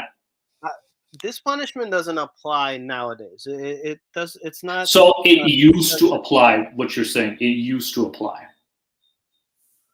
it's not applicable to modern situation. So And the Quran is basically it's ancient, so no, and because outdated. the thing is, like, parts of the Quran apply to the times that it was revealed, and parts of it because it's highly contextual. Because if you look at this verse, even the commentary will say that it's mentioning so and so event. Other parts of the Quran are universalist, and those are the parts that we should continue to emphasize.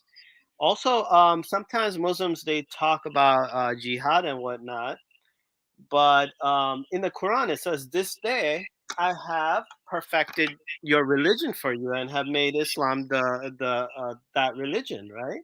So there is no concept of jihad after that, because the whole concept of fighting and striving was to establish Islam, which is a summation of all previous religions and messages. But once it was perfected, once it was codified and made into an existing functional viable religion, there's no purpose for jihad. Like those concepts don't carry over. It doesn't make sense. So, but hang on. So the religion was perfected, but why Right. did after Muhammad's time did many conquests happen from all the way to France and North Africa up to China? Why That was was it. why That was their was only plan. aggressive jihad? Why was aggressive jihad applied there then? You got to ask the rulers of those time periods. They had their own agendas. So in the sense, these were Muhammad's closest companions. So you're saying they had their own agenda? Maybe they felt that those nations needed to be liberated, or they felt the need to bring the message to other parts of the world. But the whole idea of jihad is not applicable today, because we have the concept of Islam as a religion. Like the Quran was, as opposed to other prophets, like Jesus was crucified, so he kind of failed. Moses was unable to deliver his people to the promised land. For the prophet, he was able to successfully do the hijrah or exodus, and he did successfully deliver the message, and hence the last sermon where he actually, commented on what happened. So people saying, "Oh, we have to carry on jihad," I don't think this makes sense. It doesn't make sense to me, at least. So why did Muhammad's companions carry it out then? Even though they Yeah. lived during Muhammad, Muhammad perfected this religion for 23 years, and somehow they still continued this jihad. Well, the Why? thing is, those companions, they were in political positions. Maybe all this happened after the prophet died, right? So the prophet didn't But really have. even during Muhammad's time, there were conquests, and these conquests were aggressive, offensive jihads as well too. Most of the They were not territorial. defensive. They were not defensive. They were offensive jihads. Those, This is like, I all in kind the of Sunnah. so offer Faiz King. I kind of have to agree because if they uh-huh. were defensive, then Germany's invasion of Poland was also defensive because they used the same tricks. hmm But So the yeah, territorial expansions that spread through most of the world, those actually came like after the prophet passed No, no, away. during his time, he attacked Khaybar. He attacked even the Badr one was offensive jihad as well. There These was were mostly Taif. in Arabia. No, no, there were Taif. There was Hunain. There's many locations. Many different tribes were fought against and subdued. Even the tribe of Authus as well too. So, Like um, international expansion, like into no, like no, Spain. this was within Arabia as well too. He was expanding within Arabia first, and Yeah, he like also during the time of the prophet, right? The religion was not codified, right? It wasn't formalized, it wasn't crystallized. So when the prophet died, and then when the Quran was finalized, that was it. That was jihad. That was the end of the chapter. wait, But hang on. So Muhammad's it wasn't codified in Muhammad's time?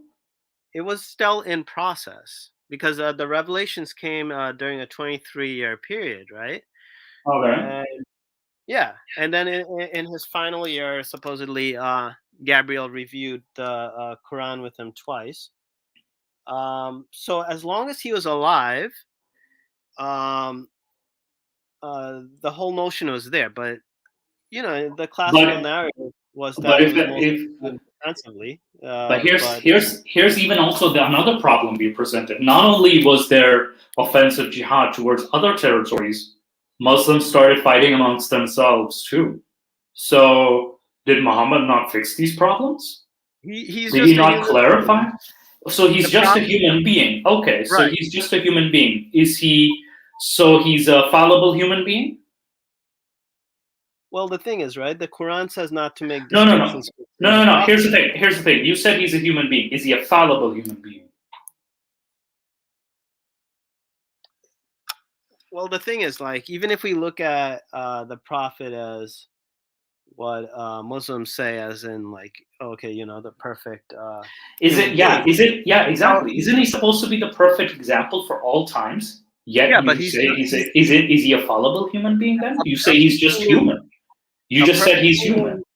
a perfect human being is not divine. He won't have an ability to go beyond. He's not going to have superhuman abilities.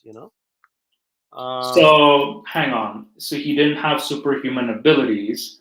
Right. Yet he was able, according to Sirah of Ibn Ishaq, he was able to make a tree walk, and he was able to split the moon as well. So he has two I superhuman don't really abilities. buy the idea of him splitting the moon, because the Quran says that the moon would be split before Judgment Day or before the hour. So Yeah, it seems but like this is one of his miracles in the Hadith.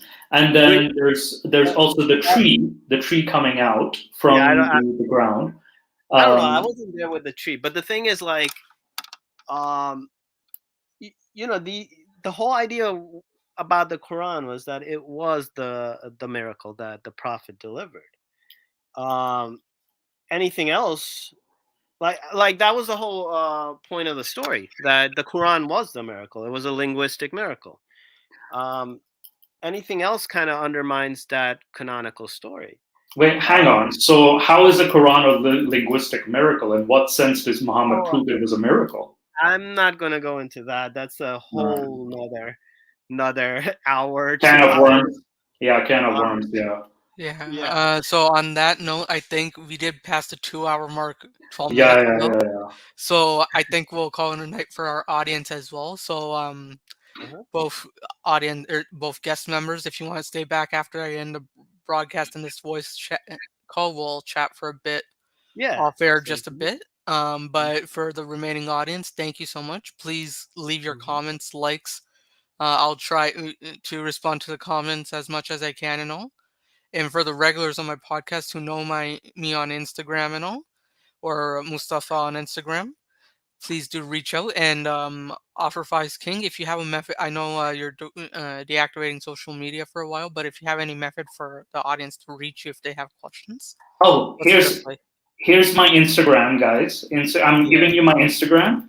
Actually, my Um, Instagram is on right now. I accidentally activated and reactivated, and knowing Instagram, they didn't let me deactivate again. So I'm actually up there. oh, I've been banned for now. I'm banned from Instagram for the time being.